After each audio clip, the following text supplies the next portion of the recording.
तो इस बैच में जो मैथमेटिक्स पोर्शन हम लोग कर रहे हैं, सीक्वेंस सीरीज हो गया है, डिफरेंशियल कैलकुलस हम लोग कर रहे हैं।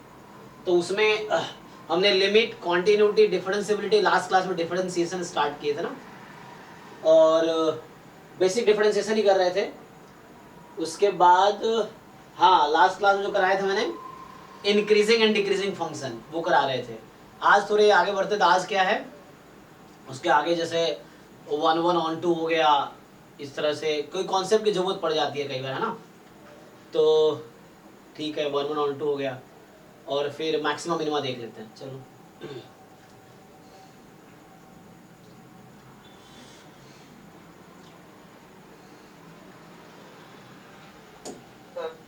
जी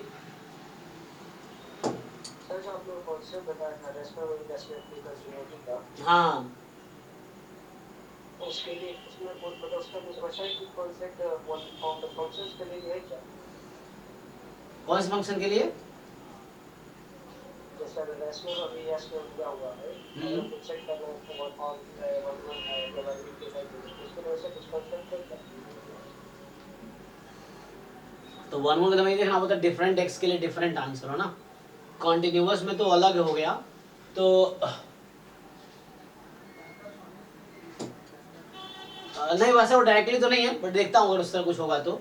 जनरली क्या होता है, अगर कोई फंक्शन स्ट्रिक्टली इंक्रीजिंग है तो वो 1 1 फंक्शन होगा, इस तरह से। ये थोड़ा रिलेशन है, और वैसे रेशनल वैसे बताना थोड़ा डिफिकल्ट है, क्योंकि उसमें क्या होता है कि वैल्यू 1 1 के लिए क्या होना चाहिए कि डिस्टिंक्ट एक्स के लिए डिस्टिंक्ट वाई होना चाहिए।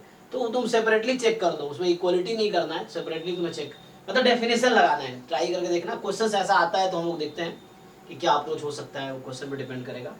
डायरेक्टली वैसा कोई इक्वलिटी वाला सीन नहीं है, क्योंकि वहाँ आपको देखना था कहाँ कॉन्टिन्यूअस होगा। तो कॉन्टिन्यूअस के लिए x tends to rational, irrational अगर सेम पॉइंट के नेबरहुड में है तो इक्वल करते थे, ताकि उससे पता चल जाए किस पॉइंट पे कॉन्टिन्यूअस है।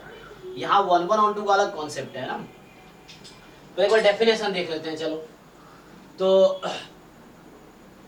जैसे मान लो, जैसे होता है ना 1 1 फंक्शन, जिसका दूसरा नाम इंजेक्टिव फंक्शन भी है। ये सब बेसिक है, अभी जो भी मैं डिफरेंशियल कैलकुलस में करा रहा हूँ सब बेसिक है। बेसिक मतलब जो 11 12 तो आई डी जेड वाली वाले कॉन्सेप्ट है, वो यहाँ भी आपको कवर करने हैं, इसलिए मैं बेसिक ही करा रहा हूँ अभी। तो 1 1 होता है इंजेक्टिव फंक्शन। सो बताओ, कोई फंक्शन है, लेट्स से आपके पास f है d2r, ठीक है, और आपको बोले कि ये फंक्शन बताओ मुझे कि 1 1 कब होगा। तो 1 1 फंक्शन का डेफिनेशन बताओ, कोई भी ट्राई करो। What is definition of 1 1 function? अगर fx इक्वल टू fy होगा तो इसी therefore x equal to y होना चाहिए। हाँ ठीक है, ये मैथमेटिकल हो गया। और कोई दूसरे तरीके से बताना चाहेगा?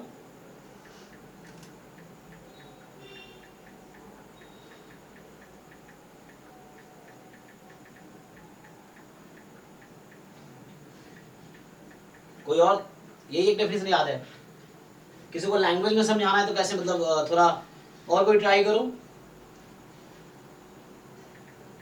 So every element of domain has unique equation. ये तो फंक्शन का डेफिनेशन है, ये फंक्शन का डेफिनेशन है, 1 1 का नहीं है, ये फंक्शन का डेफिनेशन है ये।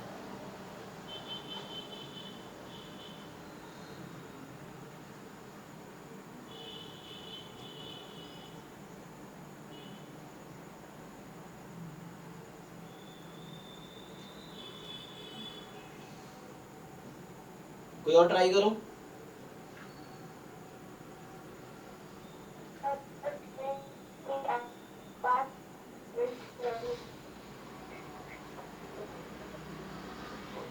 नहीं मधु, आपकी आवाज क्लियर नहीं आ रही है, तो आप चैट में लिख सकते हैं, या इंटरनेट का कुछ इशू है शायद, आपकी आवाज थोड़ी कट के आ रही है।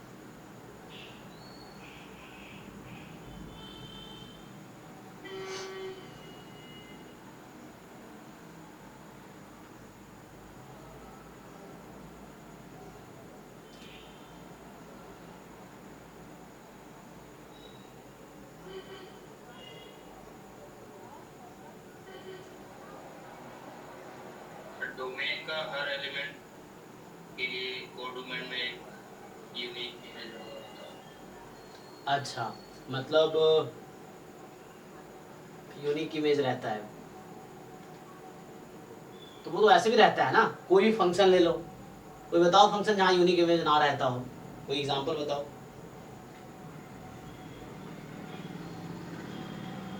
सर जैसे एक्स स्क्वायर है तो -1 और 1 पे सेम ही रहेगा। तो -1 का इमेज क्या है, x को -1 रखेंगे तो क्या आंसर आएगा? 1 आएगा। हाँ, और 1 को रखेंगे तो क्या आएगा? तो भी इस तरफ 1 आएगा। 1 ही आएगा। तो इसका क्या मतलब हुआ? तो मतलब ये 1 1 नहीं होगा। हाँ, 1 1 नहीं होगा, सही बता रहे हो, लेकिन ऐसा थोड़ी बोला यूनिक नहीं, जैसे 1 के पास यूनिक इमेज 1 है, -1 के पास भी यूनिक इमेज 1 है, तुम इनवर्स इमेज बोल सकते हो कि यूनिक होना चाहिए। एनीवे मैं बता देता हूँ, एक तो सही बताया था। सो देखो एक बार डिस्कस कर लेते, तो आज हम कोशिश करते हैं 1 1 एंड ऑन टू फंक्शन और मैक्सिमम मिनिमा थोड़ा सा देखेंगे। तो पहले इसको एक बार डेफिनेशन से देख लो कि देख लो, सिंपल डेफिनेशन ये है, अगर मैं तुम्हें मान लो ये d है, ये मान लो मतलब कोई फंक्शन a से b है, इतना क्यों, मान लो कोई फंक्शन a से b है तुम्हारे पास just, so you have a function from a to b, ठीक, तो a इसका डोमेन है और b इसका कोडोमेन है, रेंज नहीं कोडोमेन, ठीक है। सो एक फंक्शन f बनाया हमने a से b, a जो है डोमेन है फंक्शन का और b कोडोमेन है। अब आप क्या कर रहे हो, तो ये फंक्शन है, यहाँ a है और यहाँ b है, ठीक, इस तरीके से। तो अब आपको क्या करना है, जैसे 1 1 का मतलब ये होता है 1 1, तो यहाँ अगर 2 डिफरेंट इमेज है ना, जैसे x1 है, मान लो ये x2 है, तो x1 का इमेज लेट से y1 है, x2 का इमेज लेट से y2 है, तो 1 1 बोलने का ये मतलब है डोमेन के हर एलिमेंट के पास यूनिक इमेज तो हमेशा रहता है, वो डेफिनेशन फंक्शन की है। यहाँ पे क्या होता है कि डिस्टिंक्ट एलिमेंट अगर तुम्हारे पास डोमेन में है, 2 डिफरेंट एलिमेंट है, तो इसके इमेज भी डिफरेंट होंगे। जो आप लोग बताना चाह रहे थे, चलिए बताना चाह रहे थे कि डोमेन में ऐसे 2 एलिमेंट है जिसका इमेज कॉमन है, तो 1 1 नहीं है वो एक्चुअली। तो यूनिक का मीनिंग ये हो गया, आप बोल सकते हैं कि जैसे x² का एग्जांपल दिया, तो अभी हो सकता है जो 1 राइट साइड में है, मतलब इधर जो 1 है उसका इनवर्स इमेज यूनिक नहीं है, इमेज तो यूनिक है ही, 1 का इमेज 1 है, यूनिक है, -1 का इमेज 1 है, वो भी यूनिक है, 1 के पास 2 इमेज थोड़ी आ रहा है। हाँ, इधर जो 1 है उसका इनवर्स इमेज 2 आ रहा है, -1 + 1 x² फंक्शन में। तो डेफिनेशन क्या है इसका, अगर वर्ड में लिखूं तो ये होता है कि अ function f from a to b is 1 1 function if and only if distinct elements in set A, ठीक है, distinct elements of set A, ये जो डोमेन है इसके distinct element के पास have distinct images in set B। ये definition है 1 1 function का। मैथमेटिकली अभी लिखूंगा इसको मैं, ये वर्ड में हो गया, लैंग्वेज में हो गया कि डोमेन में अगर कोई 2 डिफरेंट एलिमेंट है तो उसका इमेज कोडोमेन में डिफरेंट ही मिलनी चाहिए, तब बोलेंगे 1 1। अगर ऐसा हुआ कि if you have 2 different image, if you have 2 different elements in domain and you are getting same answer in codomain, then it is not 1 1। so यहाँ ये y1 क्या है, this is fx1, y2 क्या है, this is fx2, ये बोलते हैं। so y1 is your fx1 and y2 is your fx2, so that is in other word if I write, so if x1 is different than x2 then, तो x1 के image को हम fx1 बोलते हैं, x2 का जो image है वो fx2 है, then the pre-image of fx1 is x1 actually, pre-image of fx2 is x2, ठीक है ना। तो अगर डोमेन के एलिमेंट्स डिस्टिंक्ट है तो इसके इमेजेस भी डिस्टिंक्ट होंगे for all x1, x2 belongs to A, ठीक है। अब ध्यान दो, मैं आप लोग अक्सर बोलता हूं इसका कंट्रापोजिटिव बताओ, तो ये जो स्टेटमेंट मैंने लिखा है ये इफ है, ठीक है ना, ये वाला इफ है कि इफ दिस देन दिस, है ना। ये जो दैट इज में लिखा वो क्या लिखा गया है कि if, so if x1 is if x1 is different than x2 implies fx1 is different than fx2। तो इस स्टेटमेंट का कंट्रापोजिटिव स्टेटमेंट क्या होगा? कंट्रापोजिटिव statement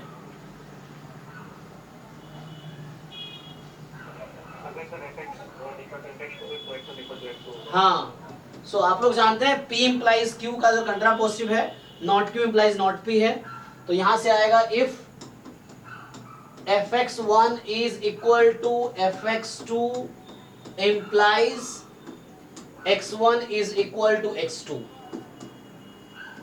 for all x1, x2 belongs to A। ठीक है, सो मैंने तीन तरीके से लिखा है, तीनों एक ही चीज है ना। एक बार लैंग्वेज में लिखा, then this statement, then this statement, all three are equivalent, है ना। और ये डेफिनेशन है वन फंक्शन का। किसी को डाउट है तो पूछिए आप, ठीक है। सो आप यहां से भी चेक कर सकते हो वन। तो जैसे कभी वन नहीं दिखाना होता है तो आप यही यूज करते हो ना कि दो डिफरेंट एलिमेंट चूज कर लो जिसका सेम इमेज आ जाए, तो वन नहीं है। वन नहीं प्रूफ, मतलब वन को दिखाना नहीं है तब। अगर वन प्रूफ करना है तो आप ये यूज करते हो कि fx1 is equal to fx2, then आप ये अज्यूम करते हो कि fx1 is equal to fx2 है, और आप ये प्रूफ करते हो कि x1 is equal to x2 होगा। सो ये दूसरे तरीके से है सेम ही चीज।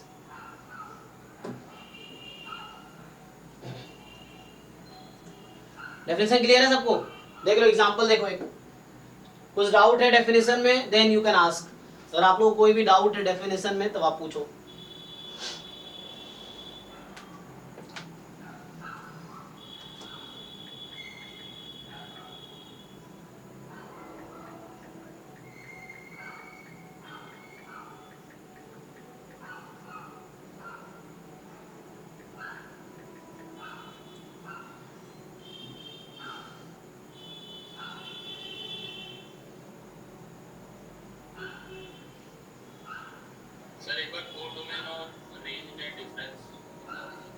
जी, कोडोमेन जो है, पता क्या मैंने अभी लिखा था कि एफ फंक्शन है ए से बी में।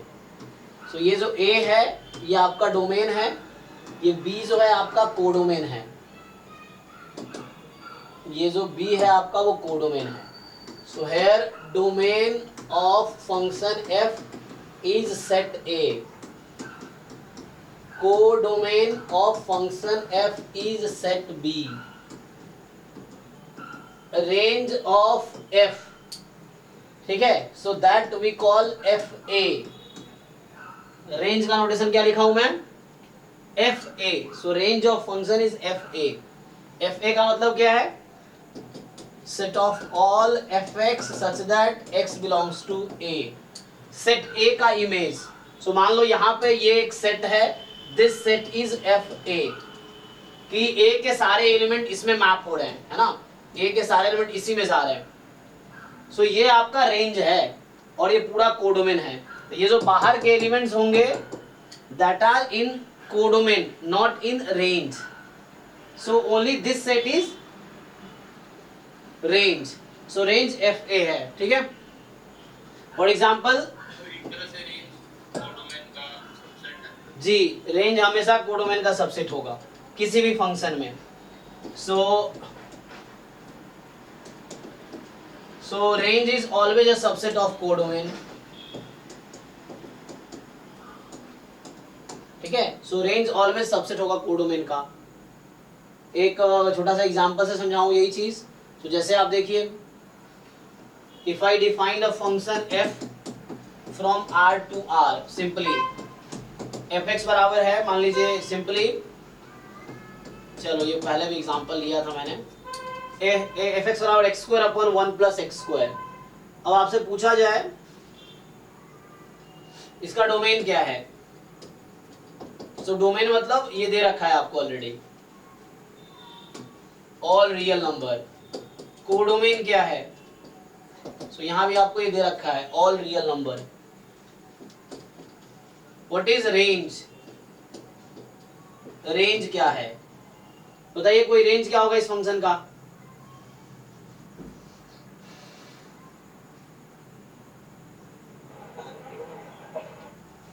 सो ये 0 से 1 ओपन हो जाएगा. सो दिस इज इंटरवल, ठीक है ना. सो इनफैक्ट तुम्हारा एफ ऑफ डोमेन, सो कोई भी रियल नंबर तुम चूज कर लो, यू चूज एनी डोमेन, है ना, कोई भी नंबर ले लो, तुम्हारा आंसर हमेशा इसी सेट में आएगा. अच्छा 1 पे ओपन है, 0 पे क्लोज है, so you will get answer. So ये रेंज है आपका. तो देखिए कोडोमेन आपका रियल नंबर था, रेंज इज दिस सेट, है ना. इसका मतलब ये समझ सकते हैं एफ एक्स सच दैट, है ना, इस तरह से x belongs to r. So anyway आप समझ आ रहा होगा. सो ये रेंज कोडोमेन में रिलेशन हो गया. चलिए उस क्वेश्चन लिखता हूं मैं, आप चेक कीजिए 1 1 on 2. सो एग्जांपल के लिए मैं क्वेश्चन लिखता हूं पहला.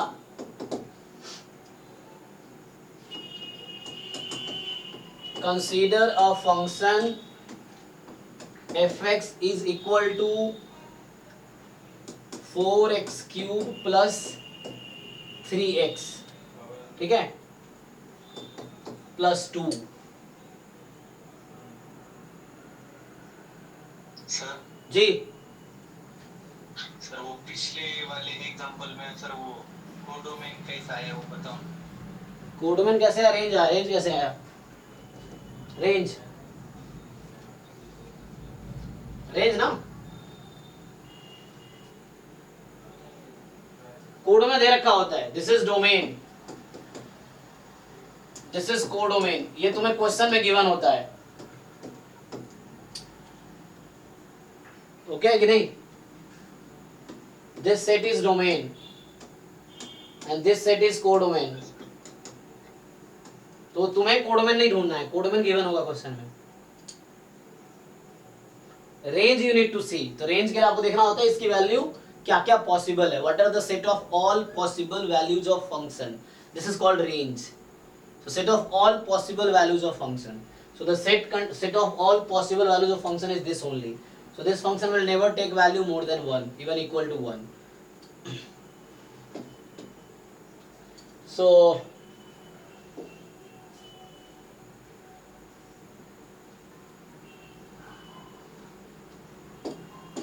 ठीक है, चलिए. So consider a function this. अब आप मुझे बताओ, आपको बस ये चेक करना है कि ये 1 1 है कि नहीं है.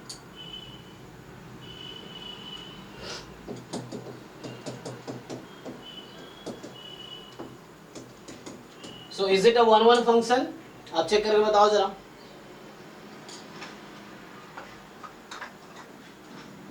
Yes, sir.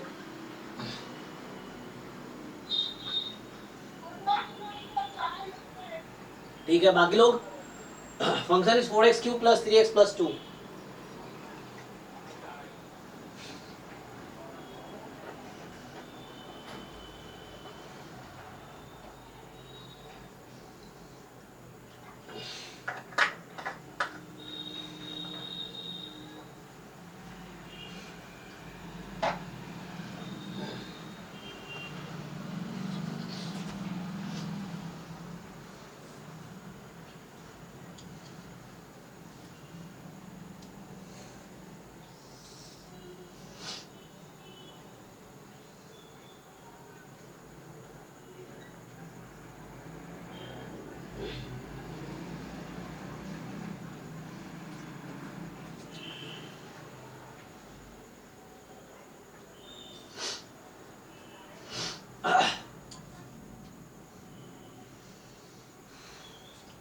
सिर्फ एक लोगों ने आंसर दिया, बाकी लोग ये तो डेफिनेशन ट्राई करो, कई सारे अप्रोच हो सकते हैं.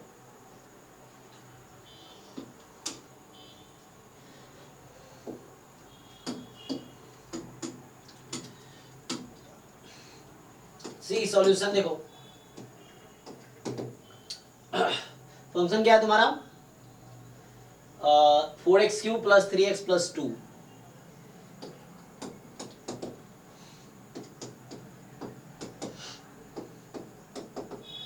So what is f dash x? क्या आप लोग f dash x फाइंड कर सकते हो यहाँ पे? What is f dash x? So 12x square plus 3. इसके बारे में कुछ बोल सकते हैं? So ये हम हमेशा पॉजिटिव होगा for all x belongs to R. So whatever domain, क्योंकि हम रियल फंक्शंस लेते हैं जनरली, तो आप कोई भी रियल नंबर x की वैल्यू ले लो. आपका जो एफ डैश एक्स है वो पॉजिटिव होगा, और एफ डैश एक्स अगर पॉजिटिव है तो क्या इंप्लाई करता है ये?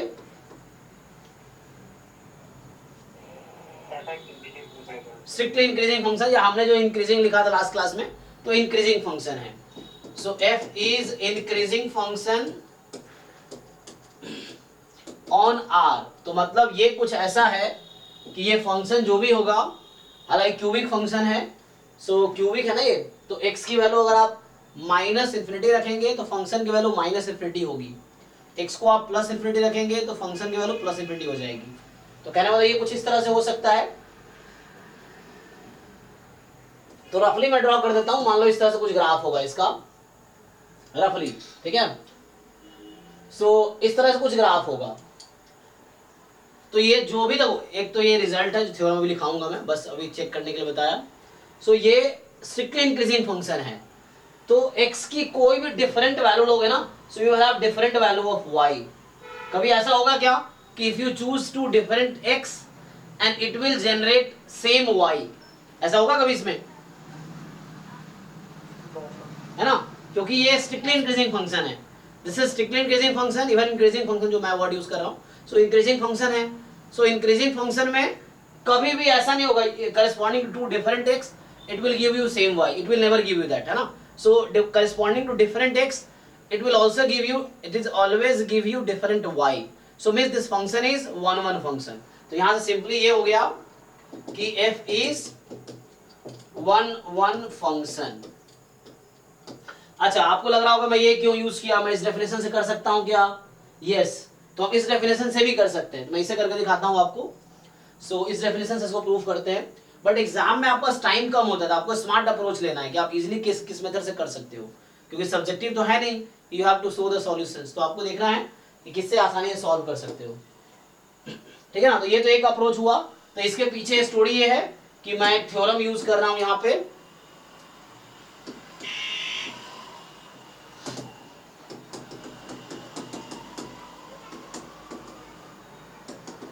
इंक्रीजिंग का मेरा मतलब स्ट्रिक्टली इंक्रीजिंग से है, मैं लिख भी दे रहा हूं ना, इंक्रीजिंग का मतलब स्ट्रिक्टली इंक्रीजिंग से है। So if f is increasing मतलब strictly increasing on its domain, है ना, ऑन इट्स डोमेन, अगर कोई फंक्शन स्ट्रिक्टली इंक्रीजिंग फंक्शन है अपने डोमेन पे, then obviously it will be, then it is one function. तो ये वन तो होगा ही, ठीक है, it is always a one function.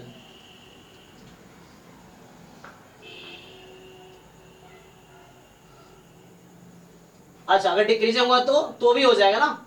अच्छा, डिक्रीजिंग है तो भी वो काम करेगा, तो मोनोटोनिक लेना चाहिए ना। सो इसी थ्योरम को मैं कॉपी कर लेता हूं। सो अगर डिक्रीजिंग है तब भी ओके है, no problem. So still this theorem will work. तो यहां पे क्या है, इंक्रीजिंग की जगह अगर आप डिक्रीजिंग बोल दो, डिक्रीजिंग है, so strictly decreasing, still it is a one function. So if f is decreasing means strictly decreasing function on its domain, then it is a one function.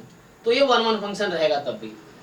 सो मतलब मोनोटोनिक बोल सकते हैं, इंक्रीजिंग और decreasing, तो strictly monotonic function या strictly monotone, then it is a one function.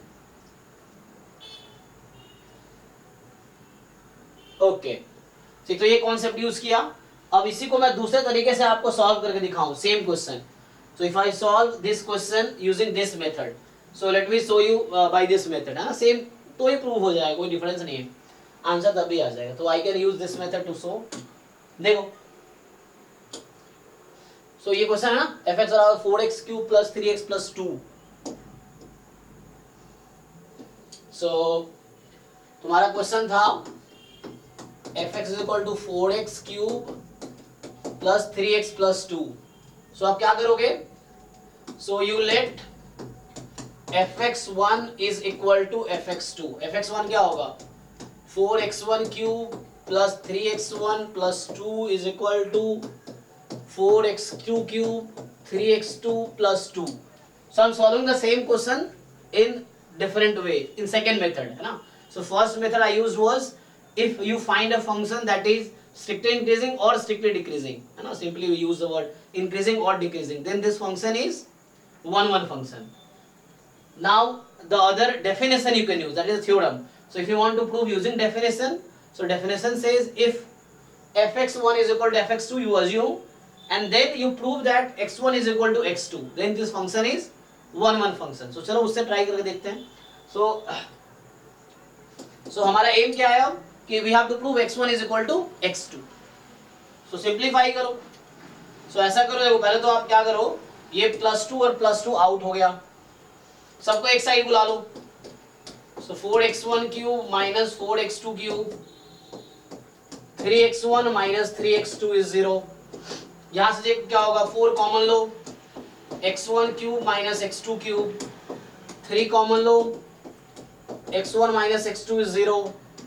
अब यहाँ से ध्यान दो, 4x1 minus x2 cube can be written as x1 minus x2 x1 square plus x1 x2 plus x2 square plus 3 time x1 minus x2 is equal to 0.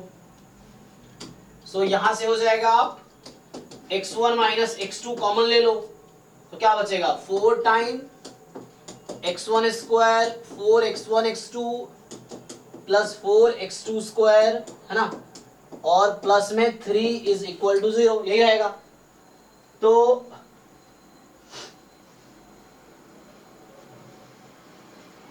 अब यहां से क्या आ जाएगा, अगर दिस इज 0 और दिस इज 0, तो आप you can simply show that this will not be 0 ever, ये कभी 0 आएगा ही नहीं. तो उसके लिए आप परफेक्ट स्कोर बना के दिखा सकते हो, this will be never be 0. Okay,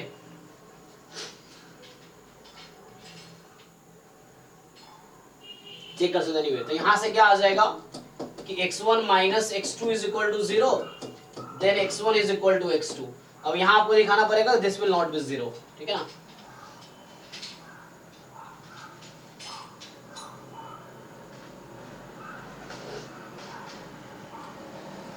ठीक है ना, तो whatever you take it will be positive. तो यहां से ये प्रूव हो गया. So this will not be 0, ये अलग से देखना पड़ेगा आपको. सो दिस इज आंसर, ठीक है.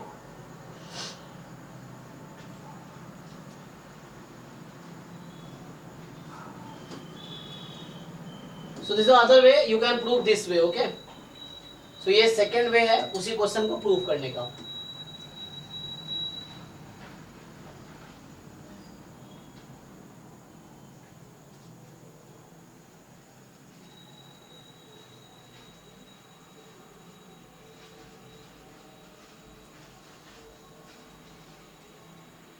So what is definition? ये तो 1 हो गया. चलो अभी क्वेश्चंस लिखते हैं, उससे पहले आते हैं अब.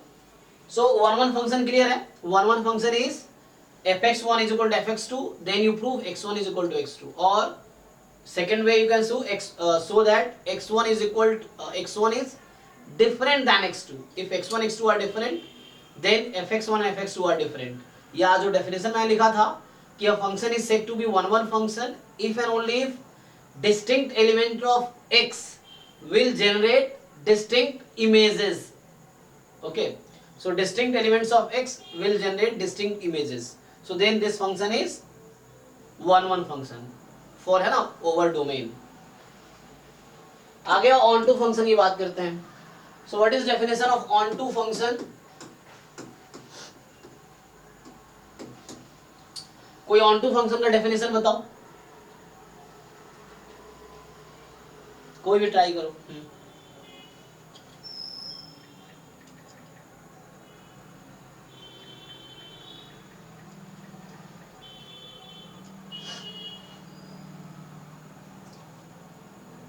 Every element of Y is the image of some element of X. Yes, this is also one definition. Function Y defined. ठीक है, और तो ट्राई करो अपने तरीके से.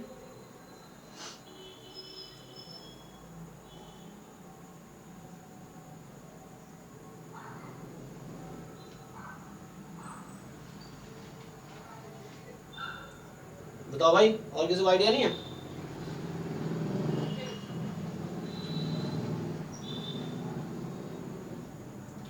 देखो तो आगे अगर सॉल्व करेंगे, रेंज और कोडोमेन बराबर हो जाएगा.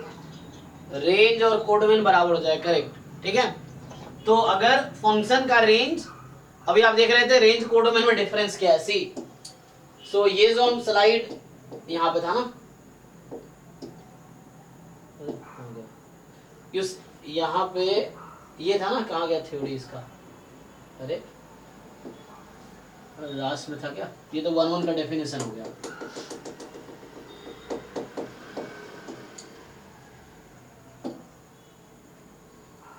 ये बता रहा था ना, हाँ ये वाला। तो देखो इसमें क्या है कि आपने देखा था ये रेंज, मैंने ये बोला था कि रेंज है, लेकिन ऐसा हो कि इसका इमेज लेने पे पूरा सेट इक्वल आ जाए। तो कोडोमेन आपने कहा था, हमने ये कहा है कि range is a subset of codomain, every set is subset of itself. So एक ऐसा फंक्शन जिसमें रेंज जो आएगा वो कोडोमेन के इक्वल आ जाएगा। रेंज क्या होता है, set of all possible value of function, ठीक है ना। तो जो रेंज की वैल्यू ऑफ फंक्शन के कोडोमेन के इक्वल आ जाए, मतलब कोडोमेन में ऐसा कोई एलिमेंट नहीं है जिसका प्री इमेज नहीं है। So every element in the codomain have a pre image in domain. So उस केस में वो ऑन टू फंक्शन होगा। तो सिंपल जो डेफिनेशन मैं लिखूंगा, मैंने जो बताया आप लोगों ने जैसे, तो यहाँ पे जो रेंज है ना, ये पूरा सेट कवर कर लेगा रेंज, है ना, कोई एलिमेंट बचेगा नहीं। तो इसका मतलब ये हो गया। सो ऑन टू फंक्शन की डेफिनेशन ये है कि कोई फंक्शन है, सो एक फंक्शन आपके पास है a to b, मान लीजिए ऐसा है, एक फंक्शन f है a से b में, this is on to function, ठीक। ऑन टू का दूसरा नाम सरजेक्टिव फंक्शन भी है, ऑन टू फंक्शन का दूसरा नाम है सरजेक्टिव फंक्शन।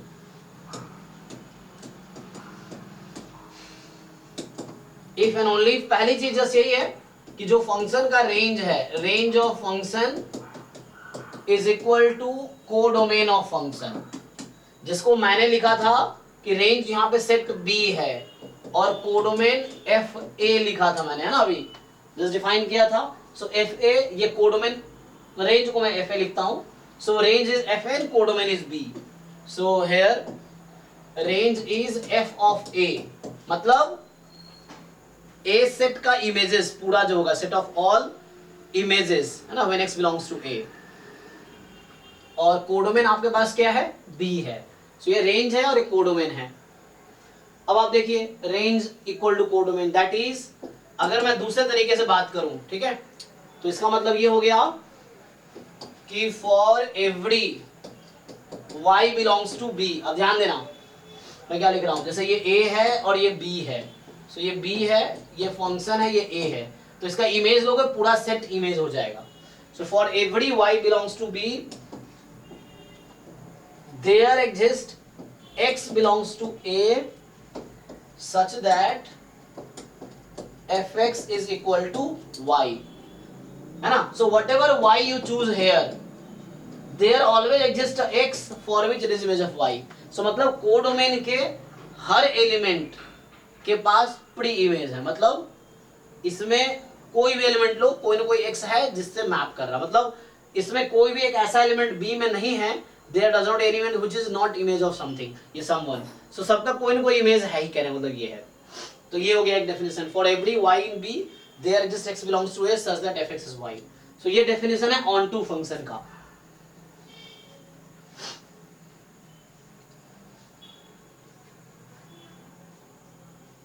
डेफिनेशन में किसी को डाउट है, यू कैन आस्क, अगर किसी को डेफिनेशन में डाउट है तो।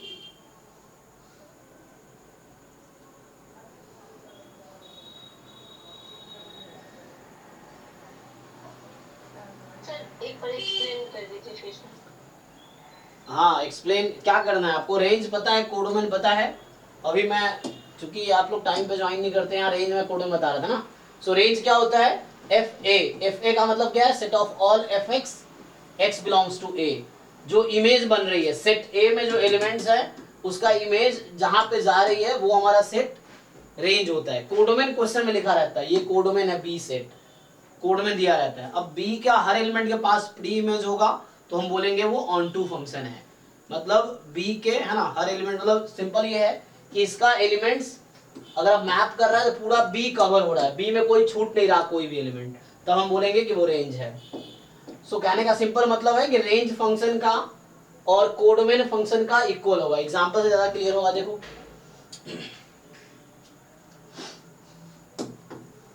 मान लो fx मेरे पास है, so let's say f is a function from, चलो R2 मान लो मैं लेता हूं 0 1 क्लोज, और fx मेरे पास है वही क्वेश्चन जो मैंने अभी लिखा था कुछ देर पहले।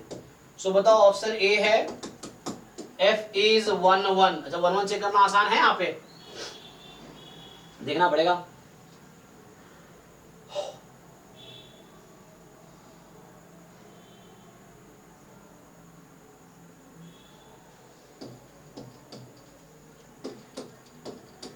जो 1 1 नहीं है उसको मेनी वन बोलते हैं, ठीक है ना। So many one function, option C f is on to function, option D जो ऑन टू नहीं है उसको इन टू फंक्शन बोलते हैं।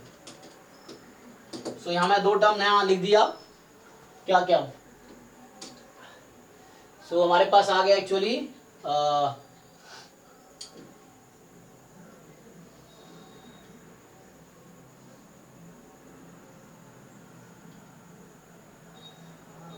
अभी मैंने लिखा था 1 1 लिखा था, तो एक नया वर्ड लिख दिया मैंने, मेनी वन फंक्शन। सो मेनी वन का सिंपल मतलब है 1 1 नहीं है। सो f इज नॉट 1 1 फंक्शन, जो 1 1 फंक्शन नहीं है वो मेनी वन है, ठीक। और एक लिखा इनटू फंक्शन, इनटू फंक्शन, ठीक है। सो ये होगा f is not on to function,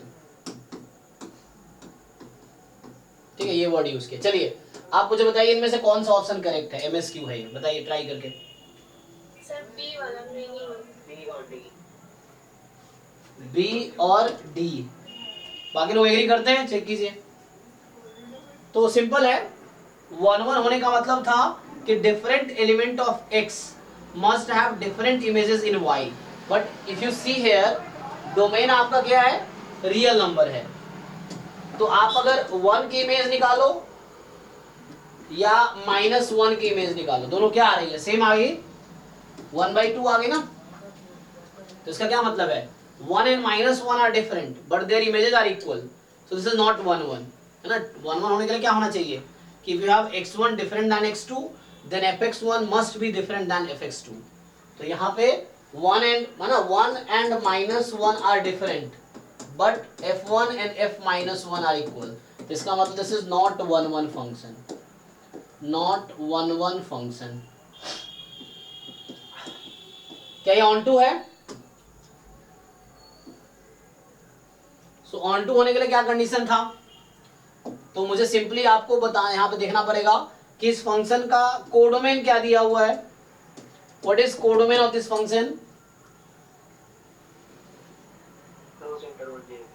so close 0 1, close interval 0 to 1, and what is range of this function? Close interval 0 open interval 1। हाँ, तो क्लोज एट 0 ओपन एट 1। तो मतलब देखो रेंज में तुम्हारा 1 नहीं है, तो मतलब जो कोडोमेन में तुम्हारा 1 है ना, that do not have any pre image. But onto का डेफिनेशन कहता है कि every element in codomain must have a pre image in a domain. तो मैं ये भी वर्ड लिख देता हूं डेफिनेशन में, अगर मैं यहां पे लिख दूं मतलब ये हो गया, that is every element in codomain must have at least one pre-image, at least one pre-image in domain, ठीक है। So whatever y you choose here, there must be one x that maps to that y।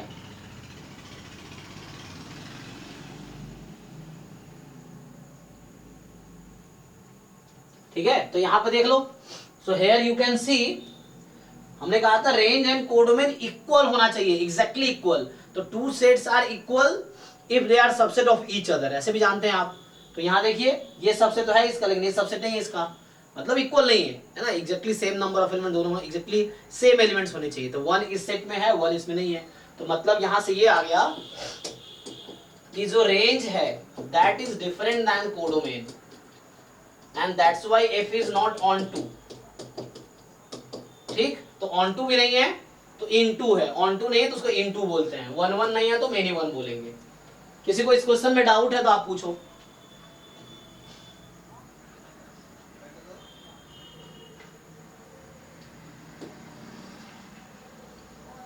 चलो एक दो jam के question देख लेते हैं। अरे भैया इसका तो ना खराब है।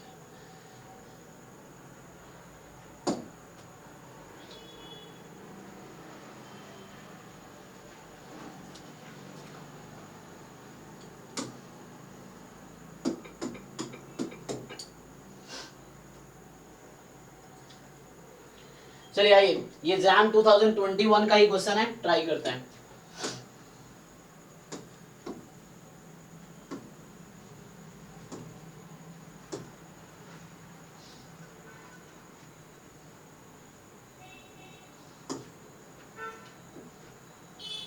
ठीक है जी, सबको क्लियर है? देख लीजिए क्वेश्चन दिखाई दे रहा है ना।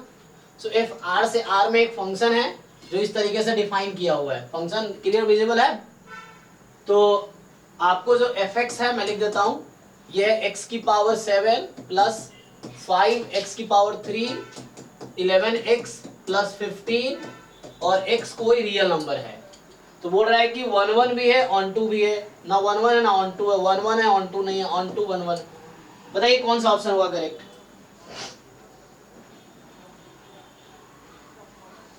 सभी लोग ट्राई करके बताओ।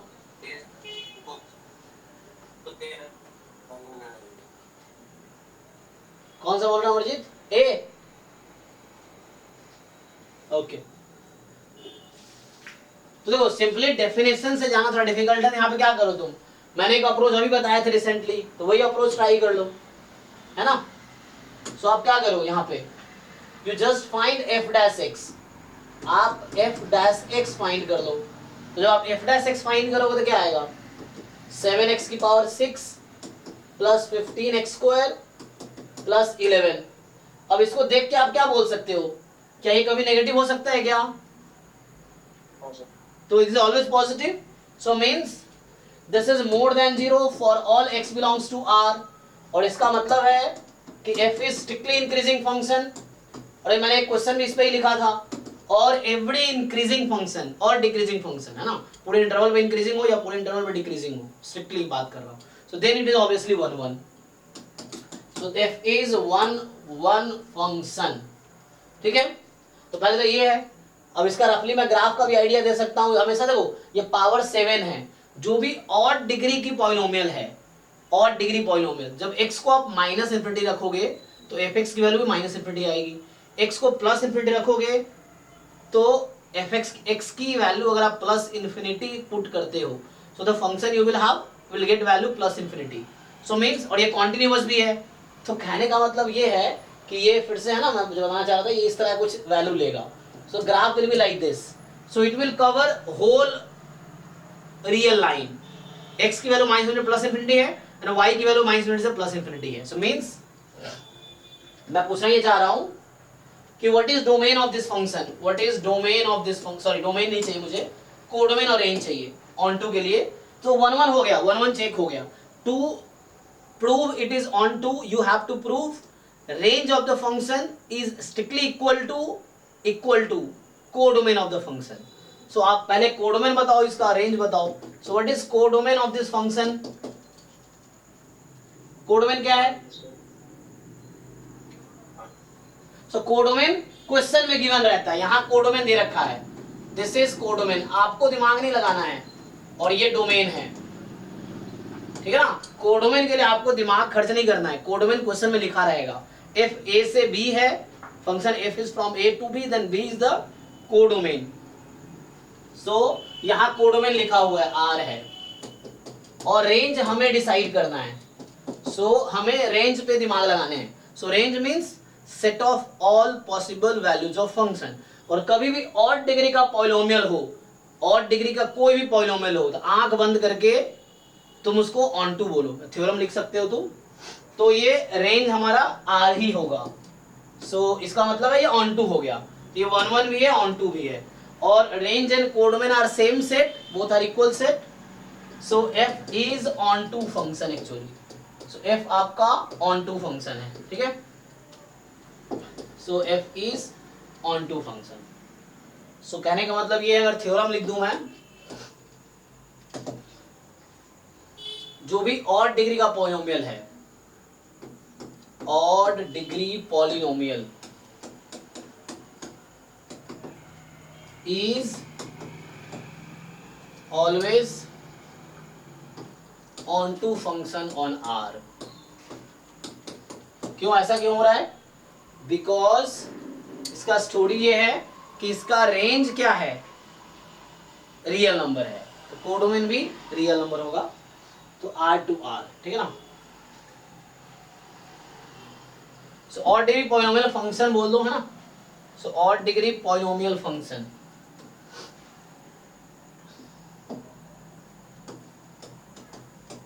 तो इसका सिंपल लॉजिक यही है ना।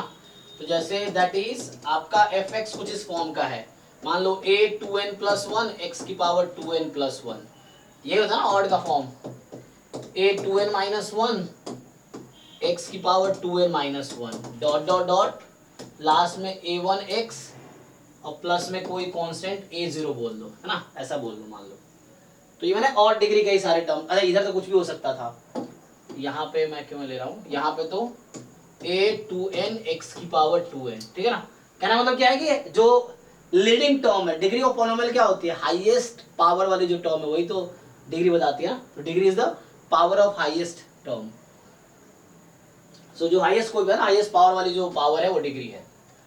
तो कहने का मतलब ये और डिग्री है, तो इसका रेंज हमेशा क्या होगा, रियल नंबर होगा। कोडोमेन तो रियल नंबर होगा ही, वो दे रखा होगा आपको। सो उस केस में ये ऑन टू हो जाएगा, ठीक है। सो और डिग्री का कोई भी पॉलिनोमियल फंक्शन है that will always be onto on R, ठीक है। तो एक तो ये क्वेश्चन हो गया आपका। So if anyone has doubt you can ask. अभी हमने ये क्वेश्चन सॉल्व किया है। सो इसमें पूछा गया था ये 1 1 ऑन टू क्या होगा, that is both 1 1 and on to, because odd degree polynomial है, so it is on to. 1 1 के लिए डेरिवेटिव किया, this is strictly increasing function, so it is obviously on 1। जी सर हम तो ये भी कर सकते हैं कि अगर स्ट्रिक्टली मोनोटोनिक कोई फंक्शन है तो वो 1 1 और बाइजेक्टिव भी हो जाएगा, 1 1 और 2 मोनोटोनिक होगा। हाँ, यस यस, हाँ मोनोटोनिक है तो यस, तो यू कैन राइट ऑल्सो। अब ये कह सकते हो कि कोई भी ऑड डिग्री मोनोटोनिक फंक्शन है तो बाइजेक्टिव हो जाएगा, यस, तुम ये भी लिख सकते हो, है ना। ऑड डिग्री का कोई भी कैसे हो जाएगा, मान लो अगर x स्क्वायर है, बस x स्क्वायर चलो मोनोटोनिक नहीं है, लेकिन अगर x स्क्वायर में तुम्हारा वो फिक्स कर दिया मान लो इस तरह से, तो कोई भी पॉलिनोमियल जो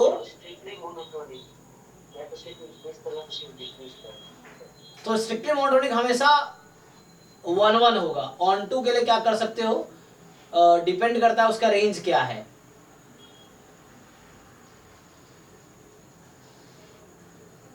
स्ट्रिक्टली मोनोटोनिक ठीक है, बट कोडमेन और रेंज क्या है। जैसे रेंज मान लो अगर फिक्स है, जैसे मोनोटोनिक में भी हमारे पास देखना पड़ेगा, जैसे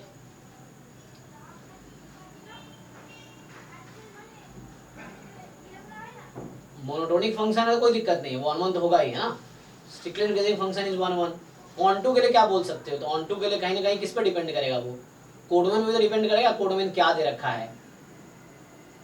अब जैसे एग्जांपल के लिए तुम्हारा कोई ऐसा फंक्शन दे देगा जिसका रेंज बाउंडेड है, लेकिन कोडोमेन वो अनबाउंडेड दे दिया, तो वहाँ फेल हो जाएगा।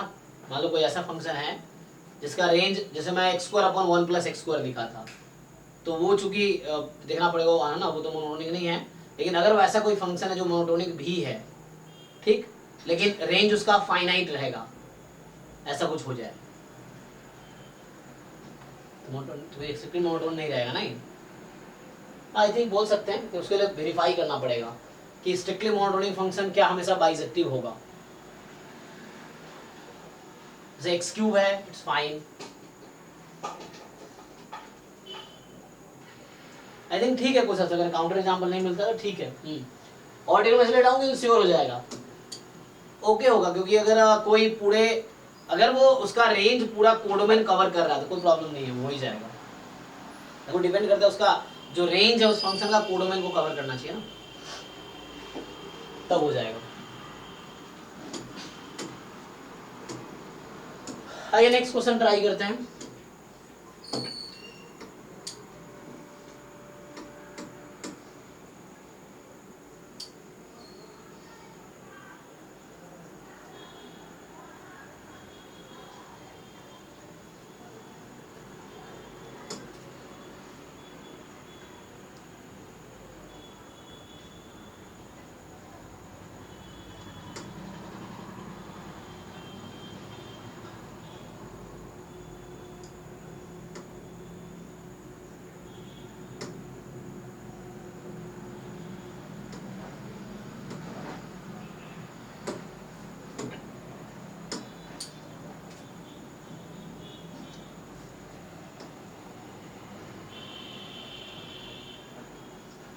गेट का क्वेश्चन है, रहेगा अभी क्योंकि ये आउट ऑफ सिलेबस होगा तुम्हारा।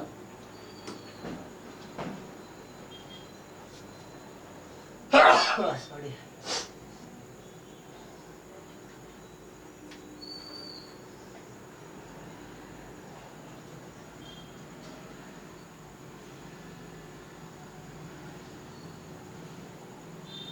तो इसको ट्राई करो, 2015 का क्वेश्चन है ये।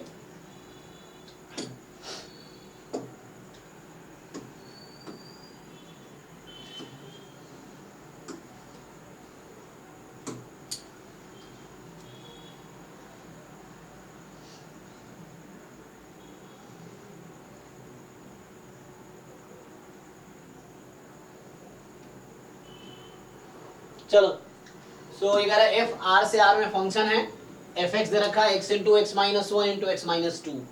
तो बताओ ये वन वन है, ऑन टू है, क्या है बताओ जल्दी।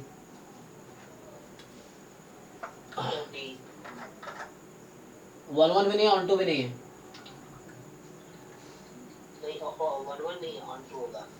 1 1 नहीं है क्योंकि इससे 3 रूट्स तो ऐसे ही दिख रहा है, 0 1 2।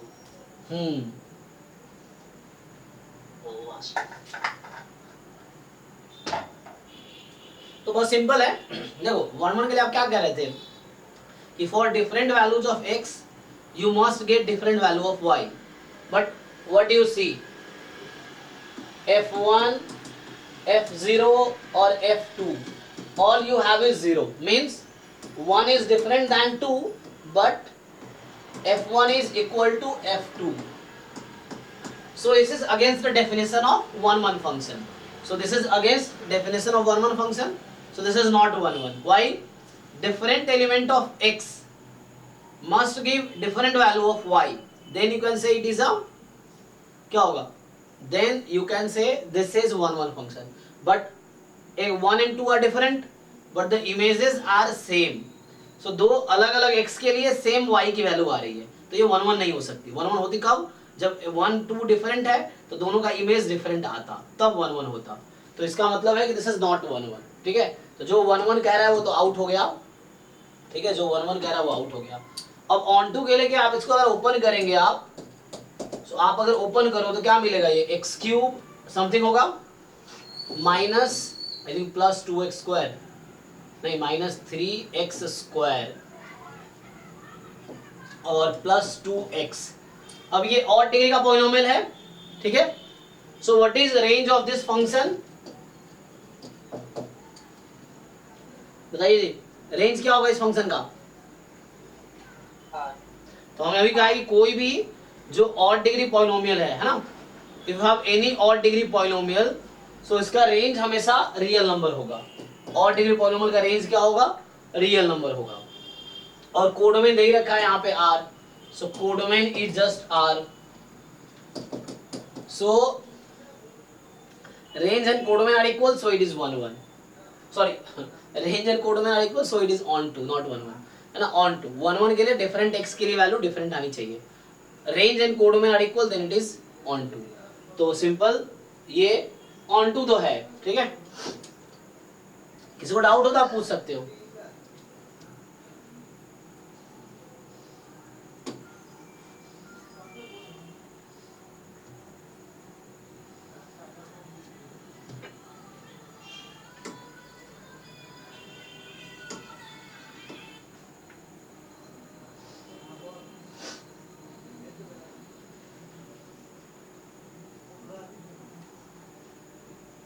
तो हो गया, बाकी वही वापस रिपीट हो गया। सो यही ट्रेस कर पा रहा है, और भी क्वेश्चन होंगे जो ट्रेस नहीं कर पा रहा है। तो हमने अभी देखा 1 1 on 2 क्या होता है। सिंपल डेफिनेशन है, 1 1 means different values of x must generate different images, on 2 के लिए range and codomain should be equal. तो 1 1 2 बाकी और भी क्वेश्चन आप प्रैक्टिस करो, बुक से कर सकते हो, और ये 11 12 के कॉन्सेप्ट भी हैं। सो ट्राई करो, अगर डाउट होगा तो बताना। अभी आगे मैं आगे बढ़ता हूँ। सो 1 1 on 2 ठीक है।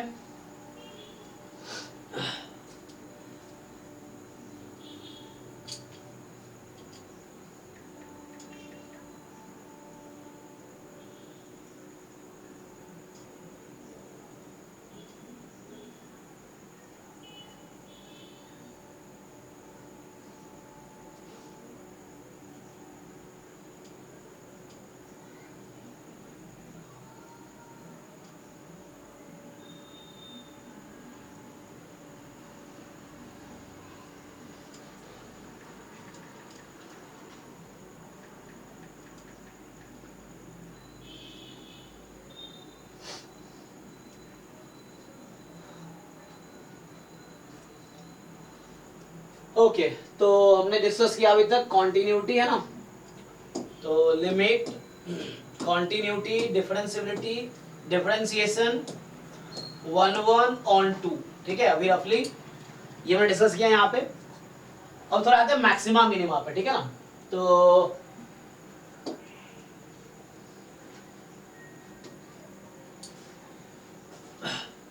अगर मैं डिफाइन करूं local maximum value of function या लोकल मैक्सिमा, है ना, सिंपल ये डिफाइन करूं मैं अगर,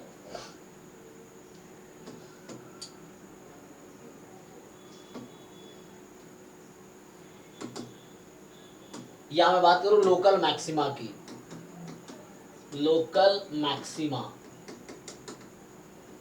ठीक है। सो पहले आप लोग बताओ, how to define local maxima या लोकल मैक्सिमम वैल्यू, मतलब पॉइंट ऑफ लोकल मैक्सिमा या लोकल मैक्सिमम वैल्यू क्या होती है।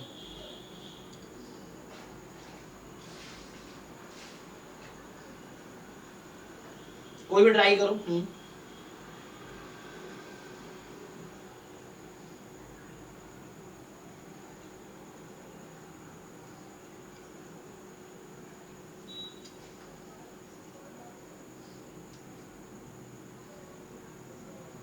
बताओ भाई, किसको आइडिया नहीं है। आसपास में सबसे ज्यादा हो। अच्छा, ये कह रहे हैं लोकल मैक्सिमा और मैक्सिमा कॉलेज वाला सेम होता है ना सर। यस यस, ये सेम है जो स्कूल में आपने पढ़ा होगा, 11 12 में जो पढ़ा होगा। Local maxima, global maxima, absolute maxima, ये सब सेम ही है यहाँ पे। जो 11 12 और जेड वाला है, differential calculus, one variable portion लगभग वही है, ठीक है। तो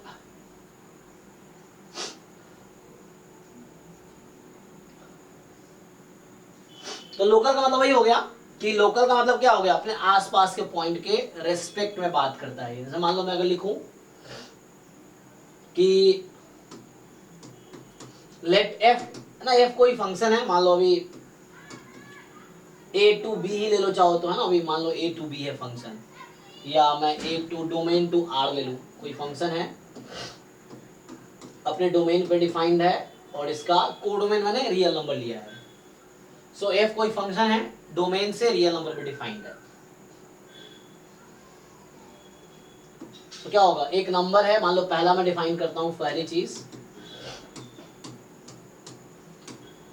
अ number c belongs to r या c बिलोंग्स टू d, हालांकि डोमेन में होगा। तो c कोई नंबर है जो डोमेन में है ना, c कोई नंबर है जो डोमेन में बिलोंग कर रहा है। सो this is called point of local maxima, ठीक। So this is called point of local maxima, ऐसे लिख लो। So कोई नंबर है ना,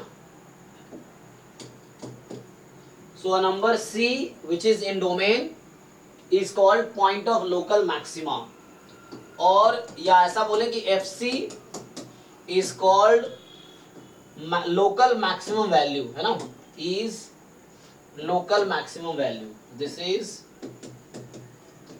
local maximum value of F x.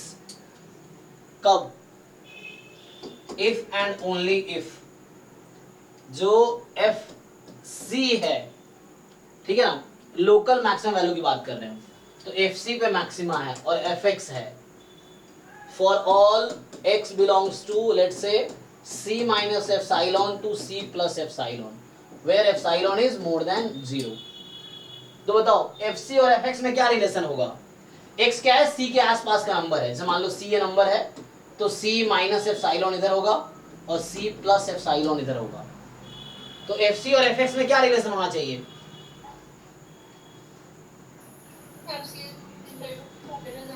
हाँ, सो दिस इज ग्रेटर देन और इक्वल टू लगा लो, अगर हो सकता है बीच में इक्वल भी किसी पॉइंट पे हो।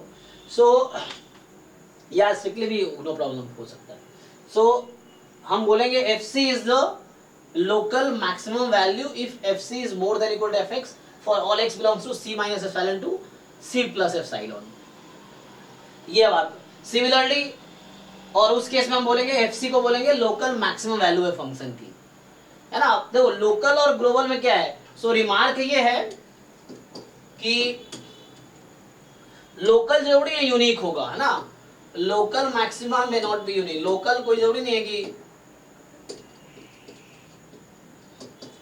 रिमार्क ये है कि लोकल मैक्सिमा यूनिक नहीं होता, है ना।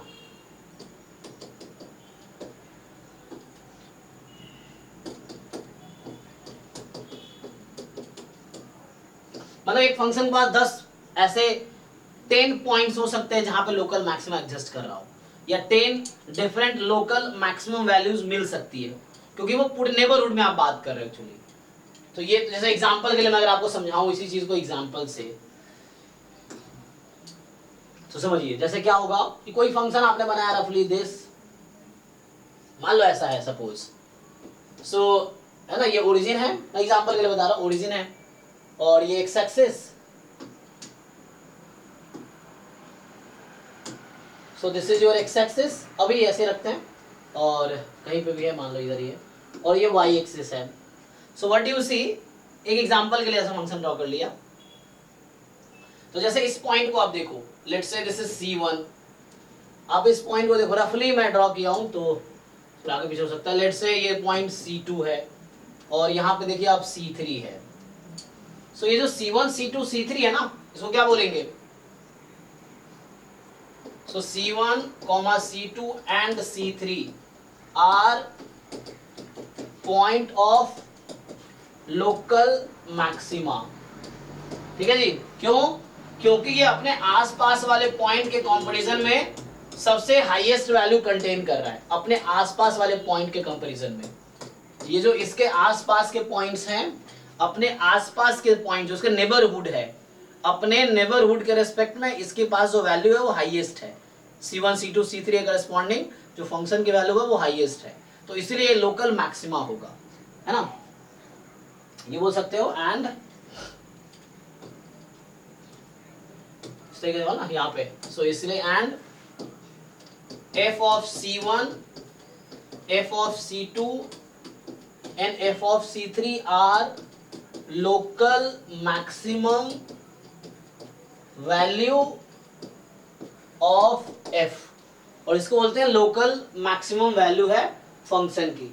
इसमें किसी को डाउट है तो आप पूछ सकते हो, कुछ समझ ना आ रहा हो तो, लोकल मैक्सिमा में, ठीक है। सो ये points point of local maxima है जिसपे हाईएस्ट वैल्यू कंटेन हो रही है, ये पॉइंट ऑफ लोकल मैक्सिमा है। सिमिलरली मैं लोकल मिनिमा डिफाइन करूं, सो जी सर लोकल मैक्सिमा और एब्सोल्यूट मैक्सिमा ये डिफरेंट होते हैं क्या sir? Yes yes, absolute maxima unique होता है, ठीक है, और पूरे डोमेन पे एक ही पॉइंट पे एब्सोल्यूट मैक्सिमा या ग्लोबल मैक्सिमा, उसी का दूसरा नाम ग्लोबल मैक्सिमा है।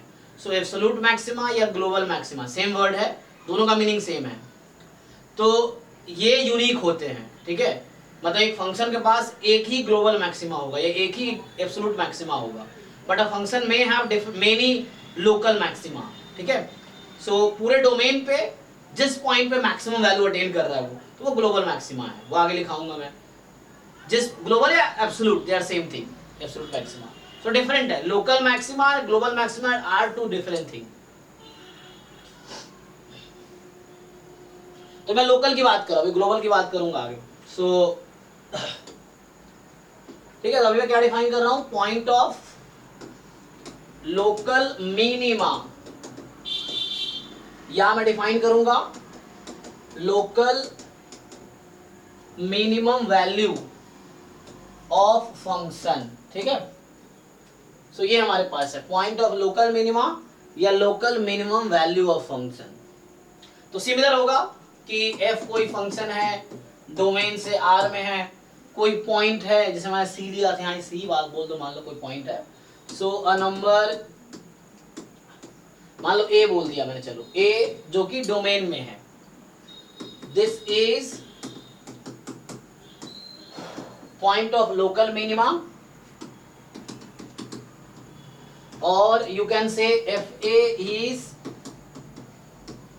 Local minimum value of function. ठीक है, so we can say FA is the local minimum value of function if and only if, तो फिर से वही स्टोरी है कि FA एंड FX कब, for all x belongs to neighbourhood of a minus epsilon to a plus epsilon, है ना, where epsilon is more than 0, जो वेयर एप्सिलॉन जो है वो मोर देन 0 है। तो क्या रिलेशन होगा भाई, FA में और FX में क्या रिलेशन होगा, जहां x है a के नेबरहुड के पॉइंट्स।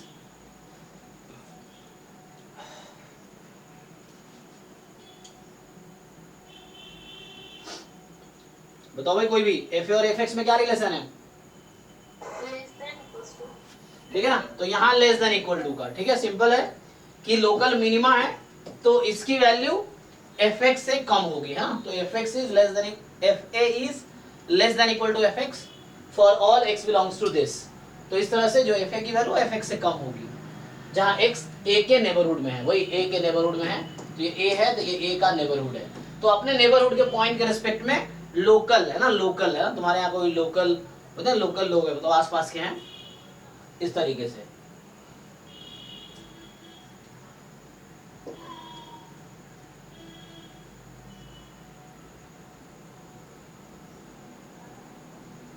जैसे यहीं पे मैं बात करूं, अगर तो मैं नया ग्राफ बना देता हूं, देखो, सो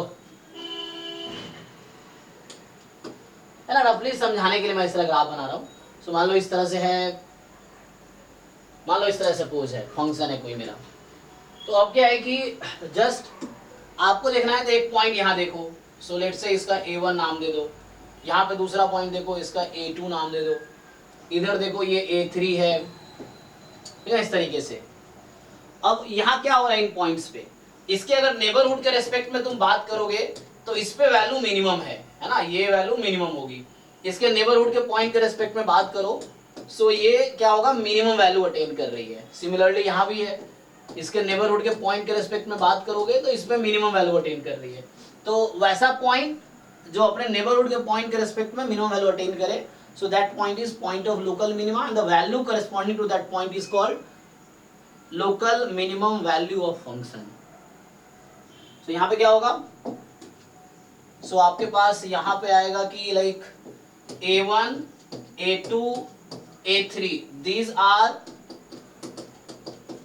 point of local minima and you can say f of A1, f of A2 or f of A3, these are so local minimum value of function, ठीक है, सो लोकल मिनिमम वैल्यू है function की।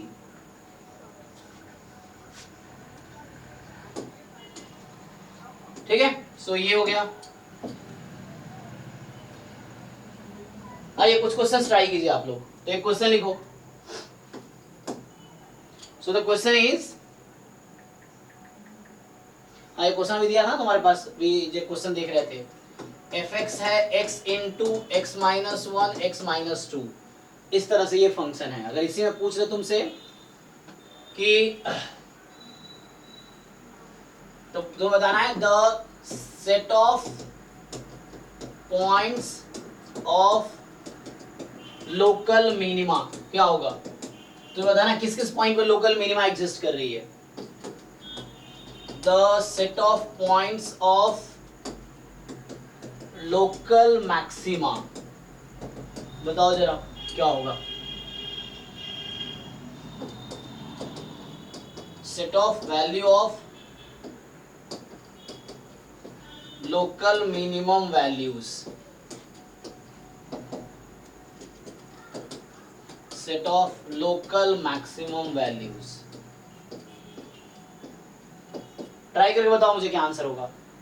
तुम्हें बताना है किस किस point पे मैक्सिमा है। तो पॉइंट मतलब एक्स की वैल्यू, और दूसरा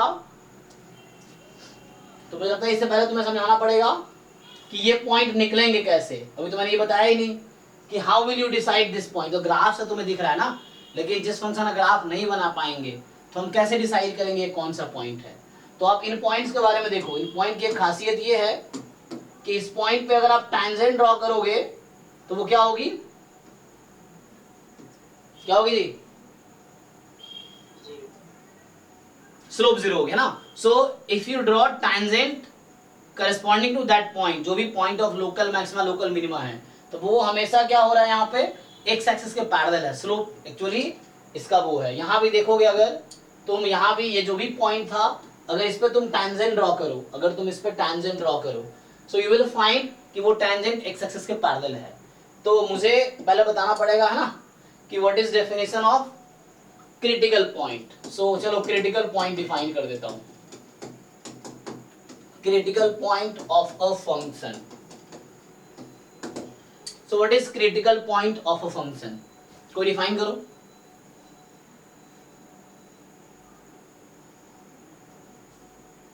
क्रिटिकल पॉइंट की डेफिनेशन क्या है?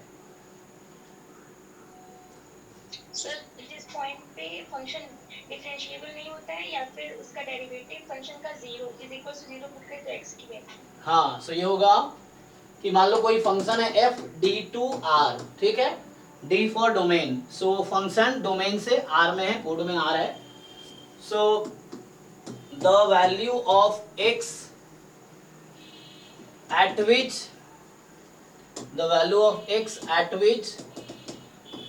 f is not differentiable, ठीक है। सो आइदर लिख देता हूं, ठीक है। सो either f is not differentiable or derivative of function, है ना। तो अब वैल्यू ऑफ x की वो वैल्यू जिस पे या तो फंक्शन डिफरेंशिएबल ना हो, या फिर अगर डिफरेंशिएबल है तो derivative of the function at that point is 0। सो मतलब क्या है? दैट इज, मैं ऐसा बोलूं कि इफ इसका ये मतलब हो गया if either f is not differentiable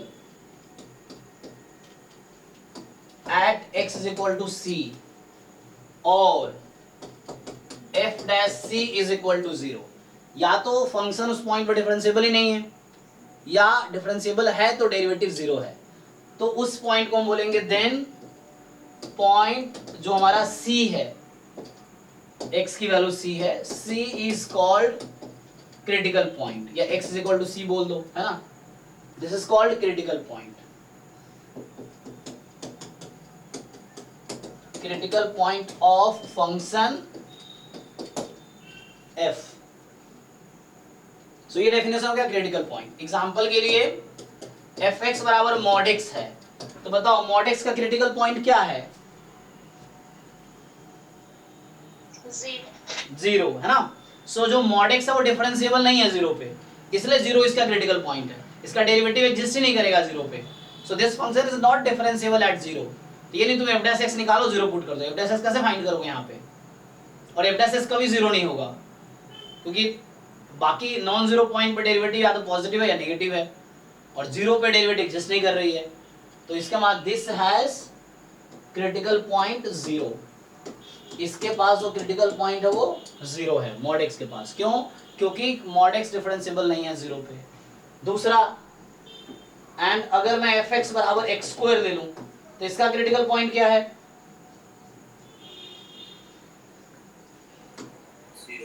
0। सो मैं ऐसे ही कुछ ऐसे लिख देता हूँ, एग्जाम्पल दिस mod x हो जाए, या fx बराबर x स्क्वायर हो जाए, या fx बराबर x क्यूब हो जाए, है ना। ये सब जो है दिस हैज क्रिटिकल पॉइंट 0। इनका जो क्रिटिकल पॉइंट है वो 0 है, क्योंकि x स्क्वायर का डेरिवेटिव करोगे 2x इक्वल टू 0, तो x की वैल्यू 0 आ गई। आप x क्यूब का डिफरेंशिएशन करोगे 3x स्क्वायर इक्वल टू 0 रख दो तो x बराबर 0 आ जाएगी, ठीक है। तो इसका क्रिटिकल पॉइंट आपका 0 आएगा, ठीक है। तो this has critical point 0। Okay, तो पहले क्रिटिकल पॉइंट समझा दिया। तो कहने का मतलब ये जो पॉइंट्स आपको दिख रहा है ना, ये सब क्रिटिकल पॉइंट है। यहाँ पे डेरिवेटिव 0 है। आपको पता है ना, स्लोप ऑफ एक्स एक्सिस 0 होता है। स्लोप क्या होता है? tan theta. थीटा क्या है? एक्स एक्सिस और उस लाइन के बीच का एंगल है जिसका आप स्लोप निकाल रहे हो, है ना। अगर मैं इसको भी डिफाइन करूं तो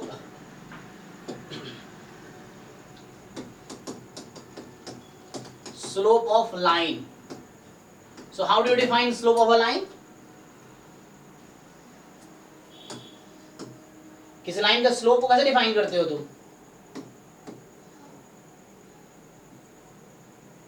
what is definition of slope? Sir x axis से जितना एंगल बनता है वो तो थीटा है, तो स्लोप थोड़ी है। tan value. हाँ tan है ना, तो हाँ the value of tan theta, ठीक है ना। द वैल्यू, उसको m से डिनोट करते हैं। So the value of m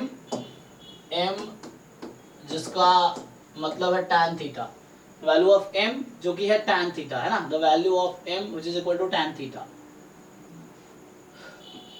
is called slope of line L, which makes an angle theta with positive x axis, ठीक है।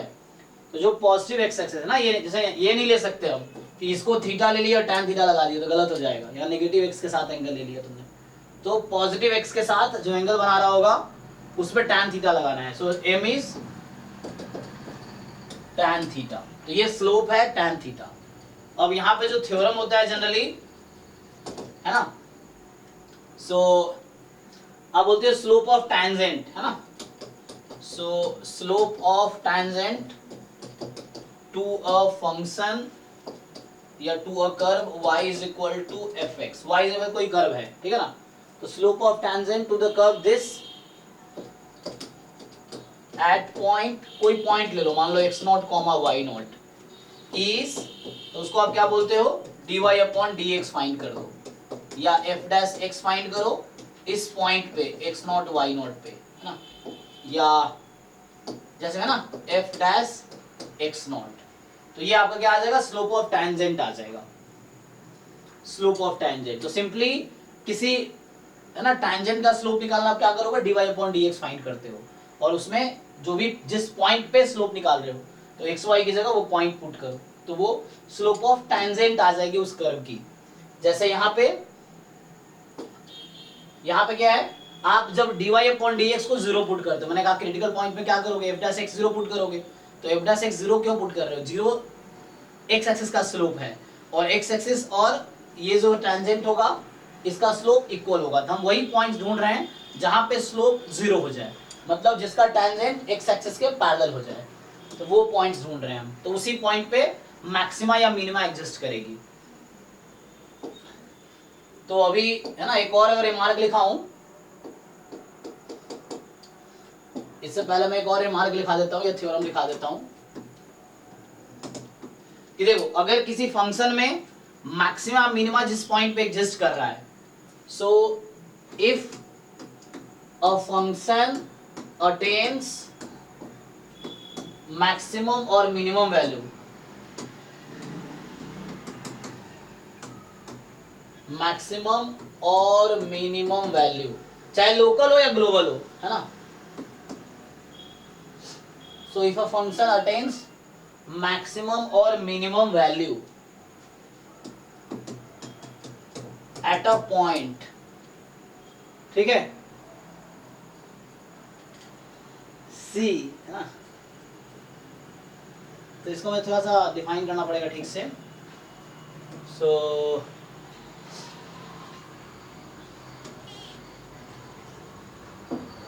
क्या बोल रहा हूँ, a function with domain as open interval, ठीक है ना, ओपन इंटरवल या ओपन सेट होता है। ओपन सेट थोड़ा वो कॉन्सेप्ट हो गया।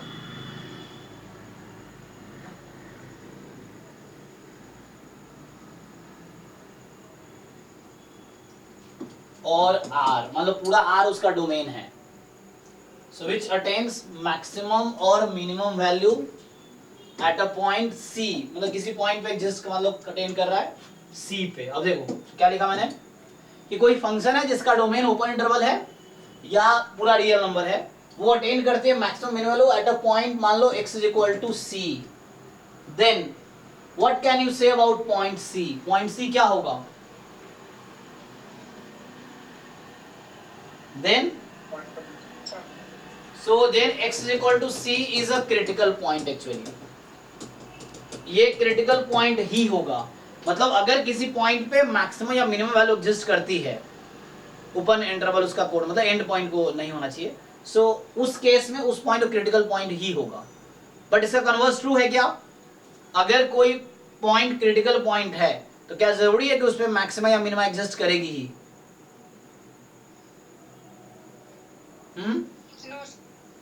एग्जाम्पल क्या होगा? नहीं होगा सर। हाँ, ऐसा कोई एग्जाम्पल बताओ जिसमें क्रिटिकल पॉइंट पे मैक्सिमम मिनिमम एग्जिस्ट नहीं कर रही है।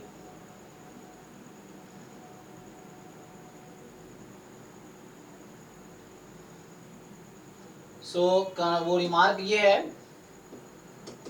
कि converse of above theorem is not true. मतलब ये है कि अगर तुम्हें कोई क्रिटिकल पॉइंट मिला, तुमने क्या किया? क्रिटिकल पॉइंट फाइंड किया, तो कोई जरूरी नहीं है कि हर क्रिटिकल पॉइंट पे मैक्सिमम मिनिमम मिलेगा ही। तुम्हें पता है ना क्रिटिकल पॉइंट की 3 प्रॉपर्टी होगी। क्या क्या होगी? क्रिटिकल पॉइंट क्या क्या हो सकता है? सो मैं यहां पे आता हूं पहले क्रिटिकल पॉइंट पे। ये जो क्रिटिकल पॉइंट लिखा है मैंने, ये ना क्रिटिकल पॉइंट। सो जैसे हमने कहा कि सो क्रिटिकल पॉइंट क्या क्या हो सकता है?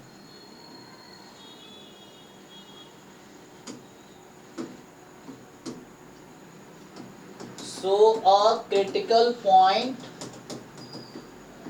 may be a point of local maxima or a point of local minima, और क्या तीसरा केस है? Sir inflection. हाँ, इन्फ्लेक्शन पॉइंट मतलब नाइदर मैक्सिमा नॉर मिनिमा, है ना। तुम जानते हो discrete random variable, continuous random variable, mix random variable. तो वैसे तीसरा केस है point of maxima, point of minima, point of neither maxima nor minima, जिसको बोलते हैं इन्फ्लेक्शन पॉइंट। मैं डिफाइन करूंगा अभी आगे। सो a critical point may be a point of local maxima, may be a point of local minima, or may be a point of neither maxima nor minima, neither maxima nor minima। या भी लिख देता हूं मैं inflection point, ठीक है ना। और अ पॉइंट ऑफ इन्फ्लेक्शन, और अ पॉइंट ऑफ इन्फ्लेक्शन। तो ये पॉइंट ऑफ इन्फ्लेक्शन वही पॉइंट है जो 2 वेरिएबल में सैडल पॉइंट होता है। नाम अलग अलग है, मीनिंग सेम है। तो 1 वेरिएबल में सैडल पॉइंट है, 2 वेरिएबल में 1 वेरिएबल इन्फ्लेक्शन पॉइंट है, 2 वेरिएबल में सैडल पॉइंट है, मीनिंग सेम है, ठीक है। तो अब डिफाइन करना पड़ेगा मुझे फिर इसको। सो what is definition of point of inflection?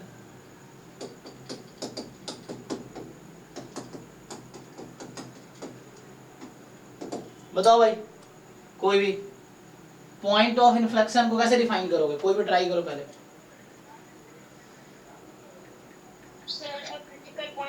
neither a maximum nor minimum. हाँ सिंपल।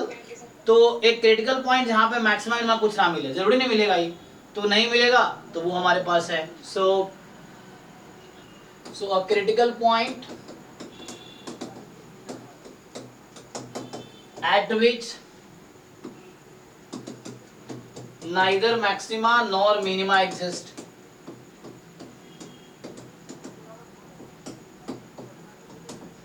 ठीक है। सो एक ऐसा क्रिटिकल पॉइंट जहां ना तो मैक्सिमा ना मिनिमा एग्जिस्ट कर रहा है, is called point of inflection.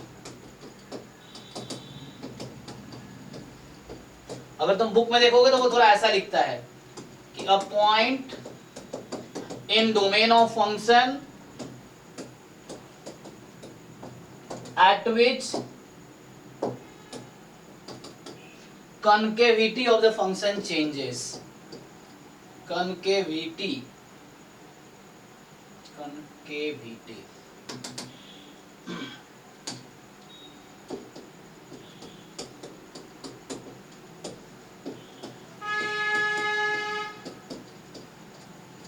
तो ये डेफिनेशन कहीं कहीं मिलेगा तुम्हें कि एक ऐसा पॉइंट जहां पे किसी फंक्शन की कॉन्केविटी चेंज होती है, ठीक है। इसका क्या मतलब हुआ, इसका मतलब ये है, तुम लोग पता है कनकेव अप कनकेव डाउन, जैसे एग्जांपल ले देखो, जैसे तुम एक्स क्यूब का ग्राफ देखो, ये इसको कनकेव डाउन बोलूंगा, है ना, वो कनकेव फंक्शन भी लोग बोलते हैं। सो ये कनकेव डाउन है ना, और यहाँ पे क्या हो रहा है, ये कनकेव अप है ना। सो ये इसको बोलते हैं कनकेव अप। तो देखो जीरो से पहले क्या हो रहा है, फंक्शन क्या है, कनकेव डाउन है, और जीरो के बाद क्या है, फंक्शन कनकेव अप है। और ये किसका ग्राफ बनाया हूं मैं, एक्स क्यूब का। अच्छा तुम ये बताओ, एफ एक्स बराबर एक्स क्यूब है, इसका क्रिटिकल पॉइंट फाइंड करो, क्या होगा,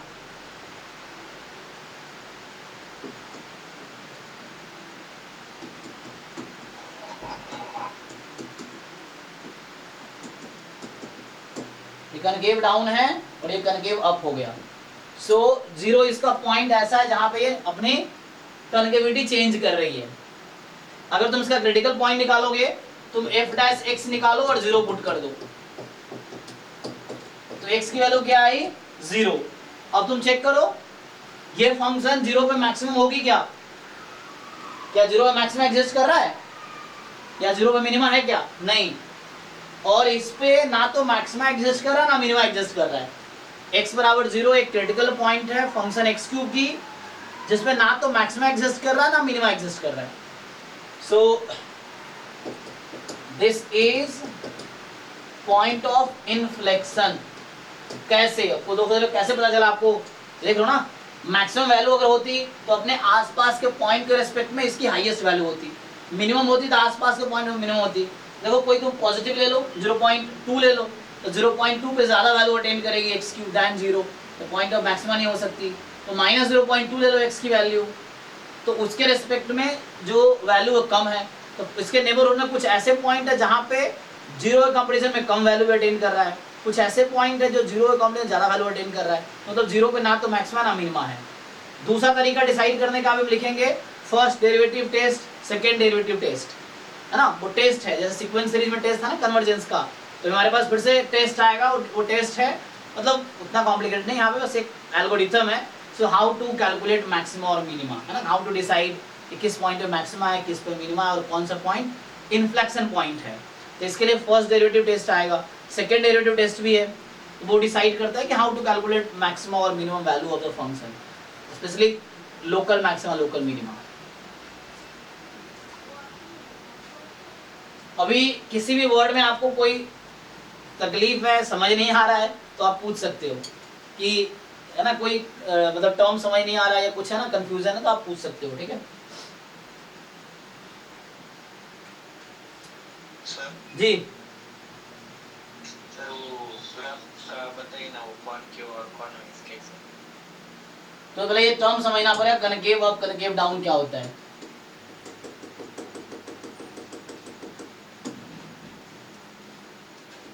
भाई देखो, जैसे कोई ऐसा फंक्शन है ना, कोई अगर इस तरह का फंक्शन, इस तरह का नेचर है, ये मान लो, तो इसको कनकेव डाउन बोलते हैं, कोई इस तरह का नेचर है फंक्शन का, कॉनकेव अप है, ठीक है।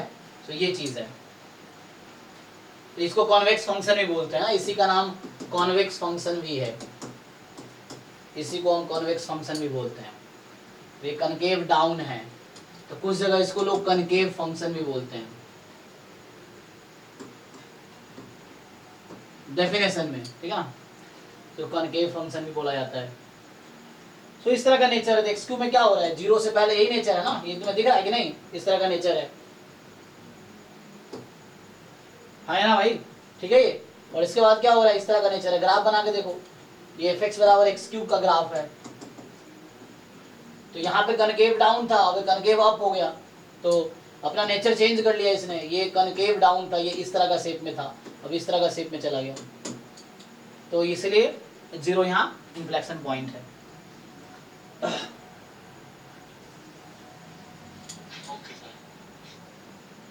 चलो, तो अभी हम लोग कुछ क्वेश्चन लिख रहा था मैं ना। चलिए ये बताइए मुझे, इस क्वेश्चन का आंसर बताइए। x into x minus one x minus two, ऐसे मैंने रैंडमली लिख दिया है। तो अब बताना है कि इसमें पॉइंट ऑफ लोकल मैक्सिमा क्या है, पॉइंट ऑफ लोकल मिनिमा क्या है, फिर मैक्सिमम वैल्यू क्या है, मिनिमम वैल्यू क्या है। ट्राई करके देखो।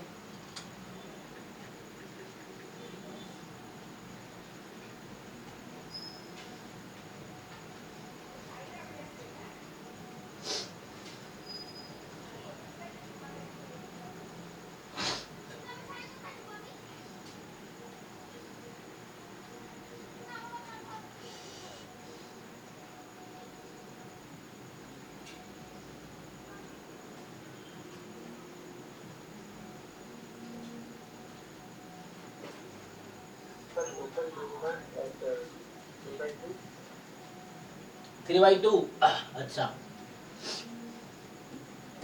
हाँ, मैक्सिमा एट 1/2 दोनों वैल्यू माइनस 2 होंगे ई वैल्यू और मैक्सिमम +2 है +2/8 3 ई वैल्यू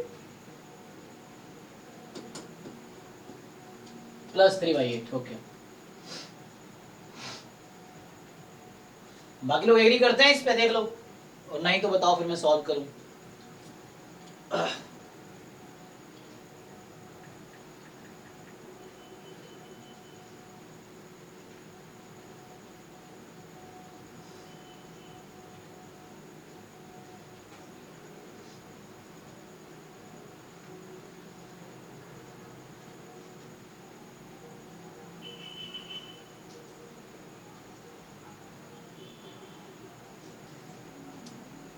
हो गया भाई सबका, ये मैं सॉल्व करूं, देखो तो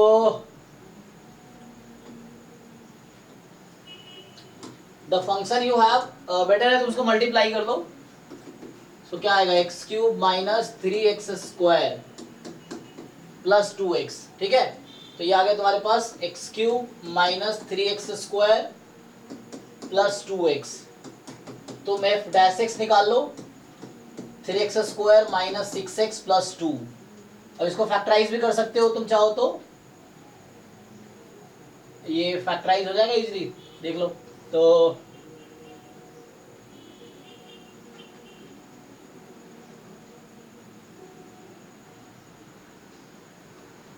ठीक है जी, एक बार इसको जीरो पुट कर लो, यहाँ से कुछ पॉइंट आ जाएगा। तो जीरो पुट करोगे तो तुम्हें मैं उससे निकाल देता हूँ, 6 plus minus root under B square minus 4ac, तो 36 माइनस क्या आएगा 2 इंटू 3, तो x की वैल्यू क्या आई 6 प्लस माइनस कितना आ गया 8 आ गया, ये 12 हो गया, तो 12। चेक करो, तुमने कैलकुलेशन मिस्टेक किया शायद। तो ये 1 प्लस माइनस से 4 3 12, तो ये रूट अंडर 3/2 ऐसा कुछ आ रहा है।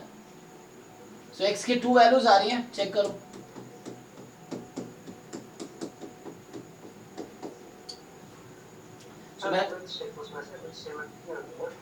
हाँ ग्राफ स्केच करेंगे, 0 पे आ रहा है, 1 पे है, 2 पे है। नहीं नहीं सिमेट्रिक नहीं होगी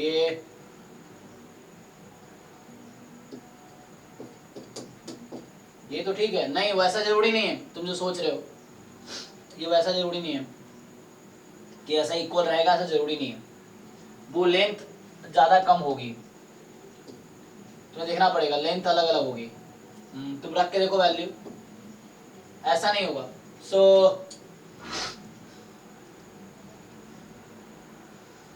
है ना, वैसा नहीं होगा। तो यहाँ पे तुम्हें क्रिटिकल पॉइंट ही निकालना है, गेस नहीं कर सकते। हमें फाइंड किया, एक आया 1 + √3/2, 1 - √3/2, ये दो क्रिटिकल पॉइंट है। अब आप कैसे डिसाइड करो, क्वेश्चन ये है। तो ये सब 11 12 में सबने पढ़ रखा है, तो आप थोड़ा बहुत वो यूज करो पहले। सिंपली आप हाँ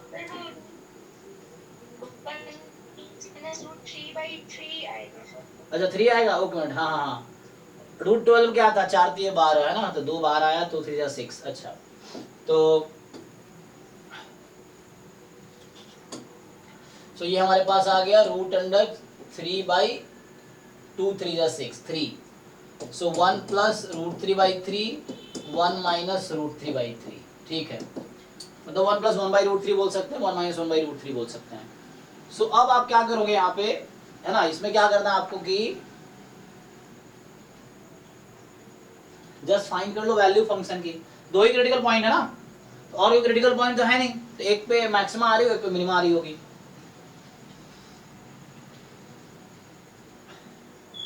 फाइंड कर लो वैल्यू, ठीक है। तो एफ पहले पॉइंट पे फाइंड कर लो, 1 +, मतलब तुम और भी टेस्ट कर सकते हो, मैं टेस्ट नहीं कर रहा, डबल डेरिवेटिव निकाल के भी तुम काम कर सकते हो आगे, वो है, या है ना उस तरह से फैक्टराइज करके।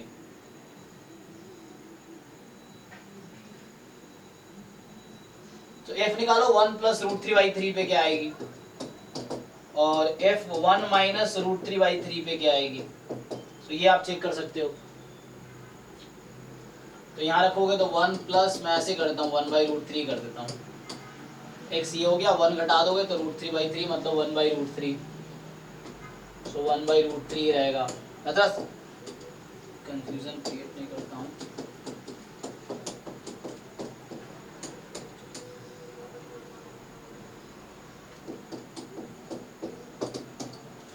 ये आ जाएगा।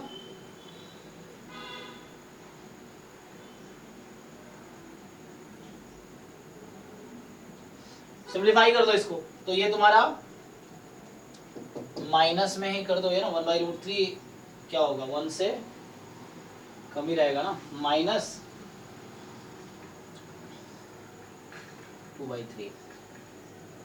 इसका फाइनल आंसर बताओ क्या आएगा। -1 - 3/9, 1/3, 2/3, सो ये आ गया 2/3 × 1/√3। सो फाइनली -2/3√3 आएगा। और अगर ये फाइंड करोगे 1 - दिस, सो 1 - दिस फाइंड करोगे, चेक करो। सो अगर वैल्यू डाल दो तो 1 - √3/3 इंटू -√3/3 इंटू -2 है, तो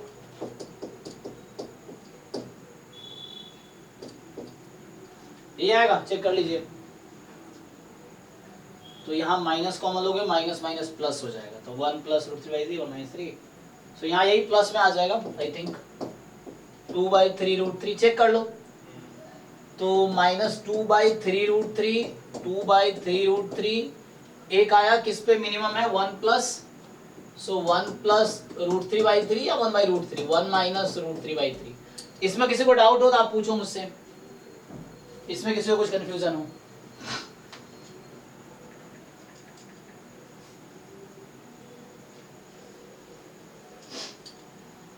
किसी को कंफ्यूजन नहीं है, सब इंटेलिजेंट लोग हैं। देखो अब अभी तक डिफाइन क्या किया मैंने, critical point, local maxima, local minima, ये डिफाइन किया ना, और हमने फिर शुरू में 1 1 और 2 डिफाइन किया। एक मैं मैक्सिमम वैल्यू डिफाइन करता हूँ, जो मैक्सिमम वैल्यू डिफाइन कर रहा हूँ ये ग्लोबल है एक्चुअली, ठीक है ना। तो जैसे maximum value of function, maximum and minimum value of function कैसे डिफाइन करोगे।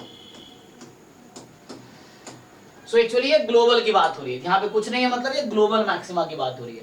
है ना, मतलब ये ग्लोबल मैक्सिमा एंड मिनिमा की बात हो रही है, ग्लोबल मैक्सिमा एंड मिनिमा की बात हो रही है, ठीक है। तो ग्लोबल मैक्सिमा, तो ग्लोबल में समझ पूरे ग्लोब पे, पूरी दुनिया में, जो लोकल क्या था तुम्हारे आसपास के मोहल्ले में वो लोकल था, ग्लोबल मतलब पूरे दुनिया, यहाँ दुनिया का मतलब फंक्शन हो गया पूरा डोमेन पे, ठीक है। तो पूरी डोमेन पे यूनिक मैक्सिमा यूनिक मिनिमा होगी, ठीक है। मतलब हो सकता है एग्जिस्ट ना भी करे, बट अगर एग्जिस्ट करती है तो यूनिक आएगी, मतलब ये है। सो पहला मैं डिफाइन करूं, अगर f मेरा फंक्शन है d टू r, ठीक है। पहला पॉइंट क्या है कि a point a is called point of maxima. तो जस्ट मैं मैक्सिमा लिख रहा हूं, तो जस्ट मैक्सिमा का मतलब ग्लोबल मैक्सिमा, लोकल होगा तो लिखा रहेगा पर्टिकुलरली, सिर्फ मैक्सिमा लिखा है मतलब वो ग्लोबल है। सो a point A is called point of maxima and FA is called, या FA is maximum value of the function, maximum value of function if and only if FA and Fx, so FA will more than equal to this for all x belongs to D। Global है पूरे domain पे, है ना, domain ही इसकी दुनिया है, तो पूरे डोमेन पे बात कर रहा है। दूसरी बात कि अ पॉइंट, तो इसी को कॉपी पेस्ट कर दें,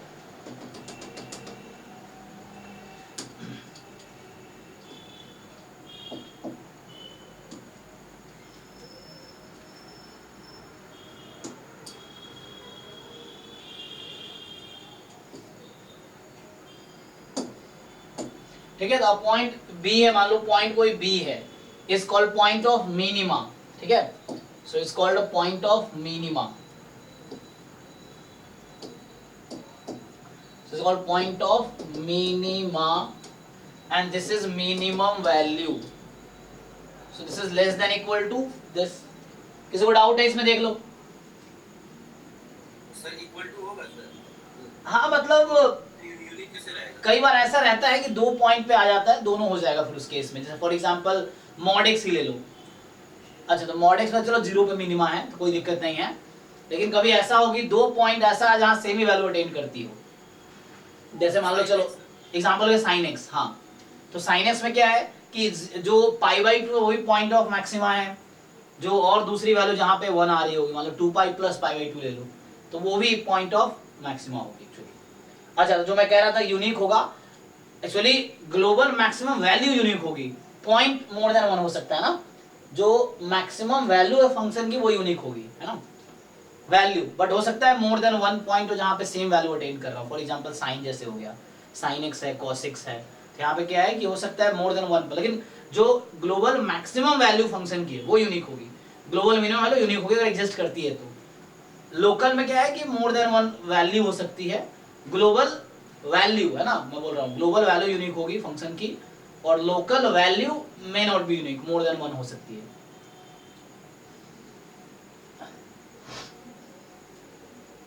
कोई दिक्कत नहीं, तुम इक्वलिटी हटा दोगे तो भी डेफिनेशन करेक्ट है, बुक में तुम देखा इक्वलिटी हटा भी रखा होगा, कोई प्रॉब्लम नहीं है कई बार, लेकिन ठीक है मोर देन और इक्वल टू, सो अगर कोई और पॉइंट मिल गया तो फाइन। सो ये तो डेफिनेशन हो गया।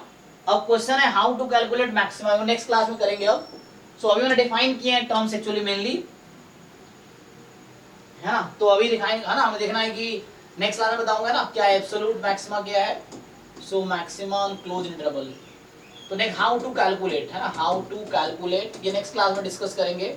How to calculate local maxima या लोकल मिनिमा या ग्लोबल मैक्सिमा या ग्लोबल मिनिमा या मैक्सिमा और मिनिमा एट क्लोज डोमेन, मतलब क्लोज इंटरवल होगा, क्लोज इंटरवल डोमेन जो होगा। तो इस पे एक वर्ड इन्होंने इंट्रोड्यूस करता है एब्सोल्यूट मैक्सिमा। सो एब्सोल्यूट मैक्सिमा मिनिमा वही है, ग्लोबल के जैसा ही है एब्सोल्यूट मैक्सिमा, है ना, या मिनिमा। तो जो एब्सोल्यूट मैक्सिमा मिनिमा कॉन्सेप्ट है this is similar to global, मतलब सेम ही है, अलग नहीं है।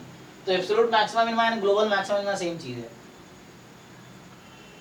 तो ये सब अभी नेक्स्ट क्लास में आगे कंटिन्यू करेंगे।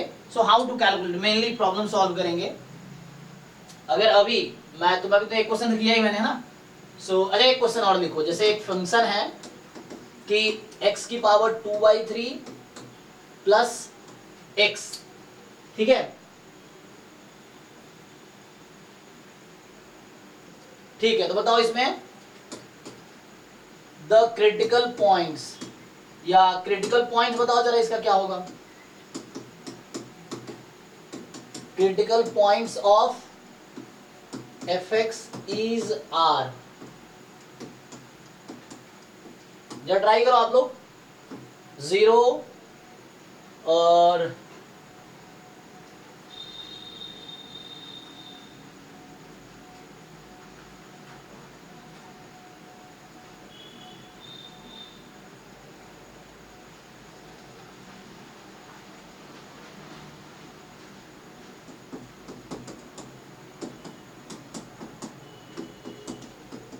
बताओ जरा क्या आएगा।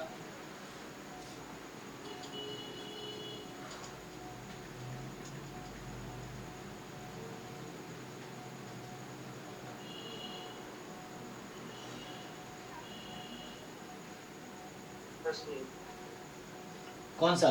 सी, ओनली सी, एक ही पॉइंट आएगा। यही गलतियां तुम लोग करते हो, तुम्हें डेफिनेशन ही क्लियर नहीं है अभी तक। देखो ध्यान से, है ना, हाँ। सो आपको डेफिनेशन क्लियर नहीं है, अभी डेफिनेशन लिखाया था मैंने। सो fx है हमारे पास x की पावर 2/3 प्लस x, तो f डैश x निकालोगे 2/3 x की पावर -1/3 प्लस 1। इसको ठीक से लिखोगे तो ये कैसा है, 2/3 इंटू एक्स की पावर 1/3 प्लस 1, यही है ना। तो तुमसे अगर मैं पूछूं f डैश 0 क्या आएगा यहाँ पे, what is f dash 0?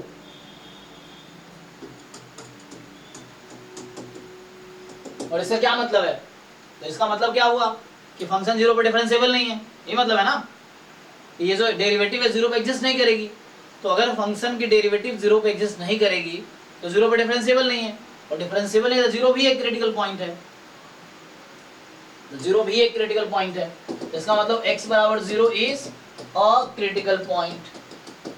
Definition क्या था, या तो जिस पॉइंट पर डिफरेंशिएबल ना हो फंक्शन, या डिफरेंशिएबल हो तो डेरिवेटिव 0 हो, तो बाकी पॉइंट पे डिफरेंशिएबल है ये, इसके अलावा अब 0 पुट कर दो। सो अब f डैश x को 0 पुट कर दो, तो यहाँ से अब पुट करके देखो क्या आता है। तो यहाँ से आ जाएगा जो तुमने बताया, आई थिंक -8/27। क्या था, -27/8, 8/27 उधर चला जाएगा, ये आ जाएगा ना c। तो ये आंसर है यहाँ पे, a एंड c दोनों आंसर है। So there are two critical points, this and this. 0 पे फंक्शन डिफरेंशिएबल नहीं है इसलिए क्रिटिकल पॉइंट है, और -8/27 पे डेरिवेटिव 0 आएगी। तो मैं आप पुट करके देखो f डैश, तो कहने का मतलब ये है यहाँ पे कि f डैश -8/27 आपकी 0 आएगी, ठीक है। सो f डैश एट -8/27, तो ये वैल्यू आपकी क्या आएगी, 0 आएगी। तो इस तरीके से, तो जिस पॉइंट पे फंक्शन डिफरेंशिएबल ना हो या जिस पॉइंट पे फंक्शन का डेरिवेटिव 0 हो, वो सब क्रिटिकल पॉइंट हैं। चलो फिर आज के लिए इतना ही, थैंक यू और गुड नाइट।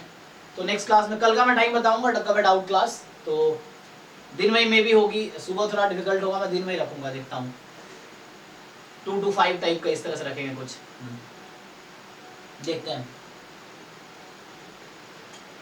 मैं टेक्स्ट कर दूंगा, चल। हाँ